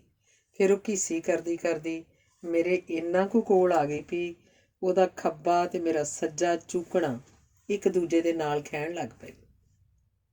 ਉਹਦੇ ਗਲ 3 ਕੁੜਤੇ ਸਨ ਤੇ ਹੇਠਲੇ ਕੁੜਤੇ ਦਾ ਬੀੜਾ ਸਾਰਿਆਂ ਤੋਂ ਉਤਲੇ ਕੁੜਤੇ ਦੇ ਗਲਮੇ ਨਾਲ ਮਿਲਿਆ ਹੋਇਆ ਸੀ। ਇੰਜ ਉਹ 3 ਕੁੜਤੇ ਪਾ ਕੇ ਵੀ ਗਲੋਂ ਨੰਗੀ ਸੀ। ਉਹਦੇ ਗਲਮੇ ਉੱਤੇ ਝਾਤੀ ਨਾ ਵੀ ਮਾਰੀਏ ਤੇ ਵੱਜ ਜਾਂਦੀ ਸੀ। ਕਿਉਂ ਜੇ ਉਤਲੇ ਦੋਵੇਂ ਬੀੜੇ ਹੈਗੇ ਹੀ ਨਹੀਂ ਸਨ, ਉਸ ਗਰੀਬ ਤੇ ਕਿਸੇ ਝਾਤੀ ਮਾਰਨੀ ਵੀ ਕਾਹਦੇ ਲਈ ਸੀ। ਇਹਦੇ ਵੱਲ ਕਦੀ ਰੱਬ ਨੇ ਵੀ ਨਜ਼ਰ ਨਾ ਸਵੱਲੀ ਕੀਤੀ ਹੋਵੇ ਤੇ ਬੰਦਾ ਭੋਹ ਦੇ ਭਾਅ ਹੀ ਵਿਕ ਜਾਂਦਾ ਏ। ਉਹਨੂੰ ਵਿਚਾਰੀ ਨੂੰ ਵੇਖਣ ਵਾਸਤੇ ਨਾ ਮੇਰੇ ਕੋਲ ਮਰਦਾਂ ਵਾਲੀ ਅੱਖ ਸੀ ਤੇ ਨਾ ਉਸ ਕੋਲ ਜਨਾਨੀਆਂ ਵਾਲੀ ਕੋਈ ਸ਼ੈ। ਉਹ ਤੇ ਗੱਲਾਂ ਕਰਦਿਆਂ ਕਰਦਿਆਂ ਗਲਮੇ 'ਚ ਐਵੇਂ ਮੈਨੂੰ ਦਿਸ ਪੈਂਦੀ ਸੀ। ਵੇਖ ਕੇ ਉਹੀ ਗੱਲ ਦਾ ਚੇਤਾ ਆਉਂਦਾ ਸੀ ਵੀ ਉਹਨੂੰ ਭੁੱਖ, ਦੁੱਖ ਤੇ ਗਰੀਬੀ ਨੇ ਇੰਝ ਘਰ ਛੱਡਿਆ ਸੀ ਜਿਵੇਂ ਕਿ ਜੋਕ 'ਚੋਂ ਸਾਰਾ ਹੀ ਲਹੂ ਨਿਚੋੜ ਛੱਡਿਆ ਹੋਵੇ। ਕਿਸੇ ਰਜ਼ਾਈ 'ਚੋਂ ਰੂੰ ਤੇ ਕਿਸੇ ਗੁਬਾਰੇ 'ਚੋਂ ਹਵਾ ਕੱਢ ਦਿੱਤੀ ਹੋਵੇ। ਉਹਦੇ ਹੱਡਾਂ ਨੂੰ ਖਲ ਨੇ ਢਕਿਆ ਸੀ। ਇੱਕ ਪੈਰ 'ਚ ਹਵਾਈ ਚੱਪਲ ਤੇ ਦੂਜੇ 'ਚ ਗੁਰਗਾਬੀ ਸੀ। ਸੱਜੇ ਗਿੱਟੇ ਉੱਤੇ ਕੌਡੀ ਨੂੰ ਧਾਗੇ 'ਚ ਪਰੋ ਕੇ ਬੱਧਾ ਹੋਇਆ ਸੀ ਤੇ ਗਲ 'ਚ ਸਿੰਗੀ ਲਮਕਦੀ ਸੀ। ਸਿਗਰਟ ਉਹਨੇ ਕੰਧ ਨਾਲ ਬੁਝਾ ਕੇ ਬੋਝੇ 'ਚ ਪਾਈ ਤੇ ਮੈਨੂੰ ਪੁੱਛਿਆ, ਵੇ ਮਾਂ ਜਿਉਂਦੀ ਹੂ? ਆਹੋ ਮਾਂ ਜੀ। ਉਸ ਆਖਿਆ, ਚੱਲ ਉਹ ਜਾਣੇ, ਕੋਈ ਨਹੀਂ। ਜਦੋਂ ਉਹਨੇ ਚੱਲ ਕੋਈ ਨਹੀਂ ਆਖਿਆ ਤੇ ਮੈਂ ਬਣਾ ਕੇ ਉਹਦੇ ਵੱਲ ਵੇਖਿਆ। ਉਹ ਆਪਣੇ ਵਾਲਾਂ 'ਚ ਖੁਰਕਣ ਲੱਗ ਪਈ ਤੇ ਕੱਛ ਵਿਚਲੇ ਦੱਬੇ ਹੋਏ ਥੱਲੇ ਨੂੰ ਭੋਏ 'ਤੇ ਰੱਖ ਕੇ ਆਖਣ ਲੱਗੀ, ਹਾਏ ਵੇ, ਮੈਂ ਤੇ ਭੁੱਲ ਹੀ ਗਈ। ਤੇਰਾ ਨਾਂ ਕੀ ਆ? ਮੇਰਾ ਨਾਮ ਮੁਹੰਮਦ ਤੁਫੈਲ ਹੈ, ਮੈਂ ਦੱਸਿਆ। ਚੱਲ ਫੇਰ ਕੀ ਹੋਇਆ? ਉਸ ਆਖਿਆ। ਕੁਝ ਚਿਰ ਅਸਮਾਨ ਵੱਲ ਵੇਖਦੀ ਰਹੀ ਤੇ ਫਿਰ ਮੇਰੇ ਮੂੰਹ ਵੱਲ ਮੂੰਹ ਕਰਕੇ ਆਖਣ ਲੱਗੀ, ਮੇਰੇ ਵੀ ਸਾਰਿਆਂ ਤੋਂ ਨਿੱਕੇ ਦਾ ਨਾਂ ਤਫੈਲਾ ਸੀ, ਜਿਹੜਾ ਗੁਰੀਏ ਵਾਲੇ ਖੂਹ 'ਚ ਡੁੱਬ ਕੇ ਮਰ ਗਿਆ ਸੀ। ਮੈਂ ਫੇਰ ਮਾਈ ਨੂੰ ਧਿਆਨ ਨਾਲ ਵੇਖਿਆ ਤੇ ਉਹਦੇ ਕੋਲੋਂ ਥੋੜ੍ਹਾ ਜਿਹਾ ਪਰਾਂ ਹੋ ਕੇ ਬਹਿ ਗਿਆ। ਉਹ ਕੁੜਤਿਆਂ 'ਚ ਹੱਥ ਪਾ ਕੇ ਕੱਛ ਵਿੱਚੋਂ ਖੁਰਕਣ ਤੋਂ ਵਿਹਲੀ ਹੋਈ ਤੇ ਉਹਨੇ ਵਿੱਥ ਦਾ ਪੈਂਡਾ ਬਣਾ ਕੇ ਮਿਣਿਆ ਤੇ ਆਖਣ ਲੱਗੀ, ਜ਼ਰਾ ਕੁ ਉਰਾਂ ਆ ਮੇਰਾ ਪੁੱਤ। ਮੈਂ ਡਰਦਾ ਡਰਦਾ ਨੇੜੇ ਹੋ ਗਿਆ ਤੇ ਆਖਣ ਲੱਗੀ, ਪੜ੍ਹਿਆ ਏ? ਮੈਂ ਆਖਿਆ, ਆਹੋ ਜੀ। ਚੱਲ ਕੋਈ ਨਹੀਂ, ਫਿਰ ਕੀ ਹੋਇਆ? ਉਹਨੇ ਫੇਰ ਉਹੀ ਗੱਲ ਕੀਤੀ। ਫਿਰ ਬੋਝੇ 'ਚ ਸਿਗਰਟ ਦਾ ਟੋਟਾ ਕੱਢ ਕੇ ਆਖਣ ਲੱਗੀ, ਵੀ ਤੇਰੇ ਕੋਲ ਤੀਲਾਂ ਦੀ ਡੱਬੀ ਹੈਗੀ ਹੈ ਤਫੈਲਿਆ? ਮੈਂ ਆਖਿਆ, ਨਹੀਂ ਮਾਂ ਜੀ, ਮੈਂ ਸਿਗਰਟ ਨਹੀਂ ਪੀਂਦਾ। ਚੱਲ ਖੈਰ ਸੱਲਾ, ਜਾ ਮੇਰਾ ਪੁੱਤ, ਕਿਧਰੋਂ ਡੱਬੀ ਫੜ ਕੇ ਲਿਆ। ਵੇ ਕਿੰਨੇ ਕੁੱਤੇ ਬਿੱਲੇ ਟੁਰੇ ਫਿਰਦੇ ਨੇ। ਮਾਈ ਨੇ ਜ਼ੋਰ ਜ਼ੋਰ ਨਾਲ ਖੁਰਕਦਿਆਂ ਆਖਿਆ। ਮੈਂ ਡੱਬੀ ਲਿਆ ਕੇ ਦਿੱਤੀ ਤੇ ਆਖਣ ਲੱਗੀ, ਆ ਬਹਿ ਜਾ ਮੇਰਾ ਪੁੱਤ ਮੇਰੇ ਕੋਲ। ਹੁਣ ਤੂੰ ਮੈਨੂੰ ਇਹ ਦੱਸ, ਨਾਫ ਧਰਨ ਵੀ ਪੈਂਦੀ ਆ? ਮੈਂ ਆਖਿਆ, ਨਹੀਂ ਮਾਂ ਜੀ। ਚੱਲ ਉਹ ਜਾਣੇ, ਫੇਰ ਕੀ ਹੋਇਆ? ਪਰ ਜੇ ਪੈ ਜਾਏ ਤੇ ਮੀਆਂ ਮੀਰ ਸਾਹਿਬ ਤੋਂ ਧਾਗਾ ਕਰਾ ਕੇ ਅੰਗੂਠਿਆਂ ਨੂੰ ਬੰਨ੍ਹ ਲਈ ਮੇਰਾ ਪੁੱਤ, ਤੇ ਨਾਲੇ ਵੱਡੇ ਸ਼ਾਹ ਹੋਰਾਂ ਕੋਲੋਂ ਧੁੰਨੀ ਉੱਤੇ ਲੱਭ ਲਵਾਇਆ ਕਰ। ਮਾਈ ਨੇ ਸਿਰ ਨੂੰ ਫੇਰ ਖੁਰਕਿਆ। ਮੈਂ ਮਾਈ ਦੀਆਂ ਵਿੰਗ ਤੜੀਆਂ ਜਿਹੀਆਂ ਗੱਲਾਂ ਸੁਣ ਕੇ ਆਖਿਆ, ਇਹਨੂੰ ਵੀ ਕੁਝ ਪੁੱਛਾਂ ਗਿੱਛਾਂ। ਮੈਂ ਕਿਹਾ, ਮਾਂ ਜੀ ਤੁਸੀਂ ਕਿੱਥੇ ਰਹਿੰਦੇ ਹੋ? ਉਹ ਜ਼ੋਰ ਨਾਲ ਹੱਸੀ ਤੇ ਫਿਰ ਛੇਤੀ ਨਾਲ ਸੰਜੀਦਾ ਹੋ ਕੇ ਆਖਣ ਲੱਗੀ, ਵੇ ਬੱਚਿਆ, ਮੈਂ ਸੇਰ ਪੱਕੇ ਪੁਲ ਦੇ ਥੱਲੇ ਰਹਿੰਦੀ ਹਾਂ। ਤੈਨੂੰ ਪਤਾ ਹੈ ਨਾ, ਫੌਜੀਆਂ ਦੀ ਛਾਉਣੀ ਕੋਲ ਵੱਡਾ ਸਾਰਾ ਸੇਰ ਪੱਕੇ ਦਾ ਪੁਲ ਹੈਗਾ। ਮੈਨੂੰ ਥੋੜ੍ਹਾ ਜਿਹਾ ਹਾਸਾ ਆਇਆ, ਪਰ ਉਹਦੇ ਮੂੰਹ ਉੱਤੇ ਵੇਲੇ ਦੀ ਲੜੀ ਹੋਈ ਜੰਗ ਦੀਆਂ ਛਿੱਟਾਂ ਤੇ ਜ਼ਮਾਨੇ ਦੀਆਂ ਗੱਡੀਆਂ ਹੋਈਆਂ ਸੂਲੀਆਂ ਉੱਤੇ ਲਮਕਦੀਆਂ ਨਿਰਦੋਸ਼ ਲਾਸ਼ਾਂ ਵੇਖ ਕੇ ਹੱਸ ਨਾ ਸਕਿਆ। ਇੰਨਾ ਹੀ ਆਖਿਆ, ਮਾਂ ਜੀ, ਸੇਰ ਪੱਕੇ ਦਾ ਪੁਲ ਨਹੀਂ, ਉਹਦਾ ਨਾਂ ਏ ਸ਼ੇਰ ਪਾਓ ਦਾ ਪੁਲ। ਉਹਨੇ ਕੋਈ ਹੂੰ-ਹਾਂ ਨਾ ਕੀਤੀ। ਆਪਣੀ ਕੱਛ ਵਿੱਚੋਂ ਥੈਲਾ ਮੈਨੂੰ ਵਿਖਾ ਕੇ ਆਖਣ ਲੱਗੀ, ਮੈਂ ਹਰ ਸ਼ੈ ਤੋਂ ਜਾਣੂ ਹਾਂ। ਇਹ ਵੇਖ, ਸਾਰੇ ਕਾਗਜ਼ ਪੱਤਰ ਮੇਰੇ ਕੋਲ ਨੇ। ਇਸ ਝੋਲੇ 'ਚ ਮਕਾਨ, ਮੇਰੀਆਂ ਜ਼ਮੀਨਾਂ, ਜਿਸਤਰੀਆਂ, ਇੰਤਕਾਲਾਂ, ਗੁਰਦੁਆਰੀਆਂ ਤੇ ਖਸਰੇ। ਖੌਰੇ ਕਾਹਦੀ ਲੋੜ ਆਈ ਸੀ ਕੁਚਲੂ ਤੇ ਖਿਜਰ ਹਯਾਤ ਟਿਵਾਣੇ ਨੂੰ? ਬਥੇਰਾ ਆਖਿਆ ਸੀ ਮਾਸਟਰ ਤਾਰਾ ਸਿੰਘ ਨੂੰ, ਨਾ ਪੁੱਠੀਆਂ ਚੁੱਕ ਉੱਡ ਜਾਣਿਆ। ਅਗਾਂਹ ਜਾ ਕੇ ਕਦੀ ਗਾਂਧੀ ਜਿਨ੍ਹਾਂ ਨਹਿਰੂ ਤੇ ਲਿਆਕਤ ਮਿਲ ਗਏ, ਮੈਨੂੰ ਤੇ ਮੇਰੇ ਝੋਲੇ 'ਚ ਪਏ ਸਾਰੇ ਕਾਗਜ਼ ਉਹਨਾਂ ਨੂੰ ਵਿਖਾਵਾਂਗੀ। ਹਿੰਦੁਸਤਾਨ 'ਚੋਂ ਸਾਡੇ ਪਿੰਡ 'ਚ ਮਿਆਰੀ ਤੋਂ ਸਾਡੇ ਗੁਆਂਢੀ ਮੱਖਣ ਸਿੰਘ ਗਿੱਲ ਦੀ ਚਿੱਠੀ ਵੀ ਮੈਂ ਸਾਂਭ ਕੇ ਰੱਖੀ ਆ। ਉਹ ਆਂਦਾ ਏ, ਮੇਰਾ ਮਾਲਕ ਮਾਖਾ ਸਿੱਖਾਂ ਨੇ ਵੱਢ ਛੱਡਿਆ ਸੀ ਤੇ ਮੇਰੀ ਜਵਾਨ ਧੀ ਜੰਨਤੇ ਨੂੰ ਲੋਕੀ ਚੁੱਕ ਕੇ ਲੈ ਗਏ ਸਨ। ਮੇਰੇ ਕੋਲ ਫੌਜੀਆਂ ਦੀ ਚਿੱਠੀ ਵੀ ਹੈਗੀ ਏ, ਜਿਹੜੇ ਆਖਦੇ ਨੇ ਅਸੀਂ ਜੰਨਤੇ ਨੂੰ ਹਿੰਦੁਸਤਾਨ 'ਚੋਂ ਆਪ ਲੱਭ ਕੇ ਲਿਆਵਾਂਗੇ। ਲੋਕੀ ਉੱਤਰ ਜਾਣੇ ਆਖਦੇ ਨੇ ਜੀਵਾਂ ਨੇ ਡਰ ਕੇ ਦੌੜਦਿਆਂ ਆਪਣਾ 2 ਵਰਿਆਂ ਦਾ ਮੁੰਡਾ ਅੱਕੂ ਆਪ ਸੁੱਟਿਆ ਸੀ। ਹਾਏ ਹਾਏ ਲੋੜਾ ਪੈਣਿਓ, ਮੈਂ ਆਪਣੇ ਅੱਕੂ ਨੂੰ ਕਿਉਂ ਸੁੱਟਦੀ ਭਲਾ। ਮਾਂ ਜੀਵਾਂ ਨੇ ਆਪਣਾ ਥੋੜਾ ਦੁੱਧ ਨੰਗਾ ਕੀਤਾ ਤੇ ਮੈਂ ਉਹਦਾ ਹੱਥ ਫੜ ਕੇ ਹਟਾਤਾ। ਉਹ ਆਖਣ ਲੱਗੀ, ਵੇ ਨਹੀਂ ਤਫੈਲਿਆ, ਮੈਂ ਤੈਨੂੰ ਵਿਖਾ ਦਿੰਨੀ ਆ ਮੇਰਾ ਅੱਕੂ ਉਸ ਵੇਲੇ ਕਿੱਥੋਂ ਦੁੱਧ ਪੀ ਰਿਹਾ ਸੀ। ਖੌਰੇ ਫੇਰ ਕੀ ਹੋਇਆ ਸੀ। ਲੋਕੀ ਇੱਕ ਦੂਜੇ ਨੂੰ ਮਧਾੜ ਕੇ ਦੌੜੇ ਤੇ ਮੇਰਾ ਮੁਹੰਮਦ ਅਕਰਮ ਕਿਧਰੇ ਛਾਲ ਮਾਰ ਗਿਆ। ਔਂਤਰੇ ਟੱਕਵੇ ਕੁਹਾੜੀਆਂ ਤੇ ਬਰਛੀਆਂ ਵਾਲਿਆਂ ਕੋਲੋਂ ਡਰ ਕੇ ਮੈਨੂੰ ਛੱਡ ਗਿਆ। ਅੱਜ ਮੈਂ ਸਾਹਿਬ ਕੋਲੋਂ ਪਲਾਟ ਲੈ ਕੇ ਘਰ ਛੱਤ ਲਵਾਂ ਤੇ ਆਪਣੇ ਪਿੰਡ ਚਮਿਆਰੀ ਤੋਂ ਆਪਣੇ ਮਾਲਕ ਮਾਖੇ ਨੂੰ ਵੀ ਆਖਾਂਗੀ ਕਿ ਆ ਜਾ ਮੁਬਾਰਕਾਂ, ਹੁਣ ਤੇ ਮੈਨੂੰ ਘਰ ਲੱਭ ਗਿਆ ਏ, ਨਾਲੇ ਆਪਣੀ ਧੀ ਜੰਨਤ ਤੇ। ਇਹਨਾਂ ਆਖ ਕੇ ਮਾਂ ਜੀਵਾਂ ਆਪਣੀਆਂ ਉਂਗਲੀਆਂ ਉੱਤੇ ਕੁਝ ਗਿਣਨ ਲੱਗ ਪਈ ਤੇ ਮੈਨੂੰ ਪੁੱਛਿਆ, ਕਿੰਨੇ ਕੁ ਵਰੇ ਹੋ ਗਏ ਨੇ ਜਦੋਂ ਹਿੱਲ ਜੁਲੇ ਪਏ ਸਨ। ਮੈਂ ਦੱਸਿਆ, ਮਾਂ ਜੀ 40 ਵਰੇ ਟੱਪ ਗਏ ਨੇ। ਉਸ ਆਖਿਆ, ਜੰਨਤੇ ਉਦੋਂ 15 ਵਰਿਆਂ ਦੀ ਸੀ, ਹੁਣ ਤੇ ਵਿਆਹੁਣ ਜੋਗੀ ਹੋਏਗੀ। ਚੱਲ ਘਰ ਕੁੱਲਾ ਛੱਤ ਕੇ ਫੌਜੀਆਂ ਨੂੰ ਫੇਰ ਆਖਾਂਗੀ ਕਿ ਮੇਰੀ ਜੰਨਤੇ ਨੂੰ ਲੱਭ ਕੇ ਲਿਆਓ। ਜੇ ਮੈਂ ਚਮਿਆਰੀ ਹੁੰਦੀ ਤੇ ਉਹਦੇ ਲਈ ਅੰਬਰਸਰੋਂ ਲੋਹਗੜ੍ਹ ਕਰਮੋਂ ਡਿਉੜੀ ਤੇ ਹਾਲ ਬਾਜ਼ਾਰ ਚੋਂ ਸ਼ੈਵਾਂ ਲਿਆਣੀਆਂ ਸਨ। ਖੌਰੇ ਕੀ ਹੋ ਗਿਆ ਇਹ ਲੋਕਾਂ ਨੂੰ। ਇਹ ਗੱਲਾਂ ਕਰਦੀ ਕਰਦੀ ਮਾਂ ਜੀਵਾਂ ਰੋਣ ਲੱਗ ਪਈ ਤੇ ਉਹਦੇ ਅੱਥਰੂ ਮੂੰਹ ਤੋਂ ਰੁੜ ਕੇ ਉਹਦੇ ਹੱਡੀਆਂ ਨਿਕਲੇ ਸੀਨੇ ਤੇ ਟੁਰਦੇ ਵੇਖੇ। ਮੇਰੀ ਰੂਹ ਅੰਦਰੋਂ ਮਿਆਂਕਣ ਲੱਗ ਪਈ। ਮੈਂ ਮਸਾਂ ਆਪਣੇ ਅੱਥਰੂ ਡੱਕ ਕੇ ਉਹਨੂੰ ਚੁੱਪ ਕਰਾਇਆ। ਉਹ ਮੈਨੂੰ ਆਖਣ ਲੱਗੀ, ਪਹਿਲਾਂ ਇਹ ਦੱਸ, ਤੂੰ ਮੇਰੀ ਜੰਨਤੇ ਹਿੰਦੁਸਤਾਨ 'ਚੋਂ ਲੱਭ ਕੇ ਲਿਆ ਦੇਂਗਾ। ਮੇਰੇ ਮੁਹੰਮਦ ਅਕਰਮ ਦਾ ਤੈਨੂੰ ਕੋਈ ਥਹੁ ਪਤਾ ਹੈ? ਤੇ ਨਾਲੇ ਝਾਤੀ ਮਾਰੀ ਕਿਧਰੇ ਮਾਖਾ ਨਜ਼ਰੀ ਪਿਆ ਤੇ ਉਹਨੂੰ ਆਖੀ, ਆ ਜਾ, ਆ ਕੇ ਧੀ ਦਾ ਸਿਰ ਢੱਕ ਜਾ। ਧੀਆਂ ਧਿਆਣੀਆਂ ਨਾਲ ਕਾਹਦਾ ਰੋਸਾ। ਮੈਂ ਡੱਕਿਆ, ਪਰ ਉਹ ਕੋਈ ਦਰਿਆ ਨਹੀਂ ਸੀ ਜਿਹਨੂੰ ਬੰਨ੍ਹ ਵੱਜ ਸਕਦਾ। ਉਹ ਮੇਰੀਆਂ ਅੱਖਾਂ ਦਾ ਪਾਣੀ ਸੀ ਜਿਹਦਾ ਨੱਕਾ ਮਾਂ ਜੀਵਾਂ ਨੇ ਤੋੜ ਦਿੱਤਾ ਸੀ। ਮੈਂ ਆਪਣੇ ਆਪ ਕੋਲੋਂ ਸ਼ਰਮਿੰਦਾ ਸਾਂ। ਮਾਈ ਜੀਵਾਂ ਨੂੰ ਚੁੱਪ ਕਰਾਉਣ ਵਾਲਾ ਆਪ ਕਿਉਂ ਰੋਵੇ। ਮੈਂ ਅੱਥਰੂ ਲੁਕਾਉਣ ਲਈ ਆਪ ਉੱਠ ਕੇ ਚਲਾ ਗਿਆ।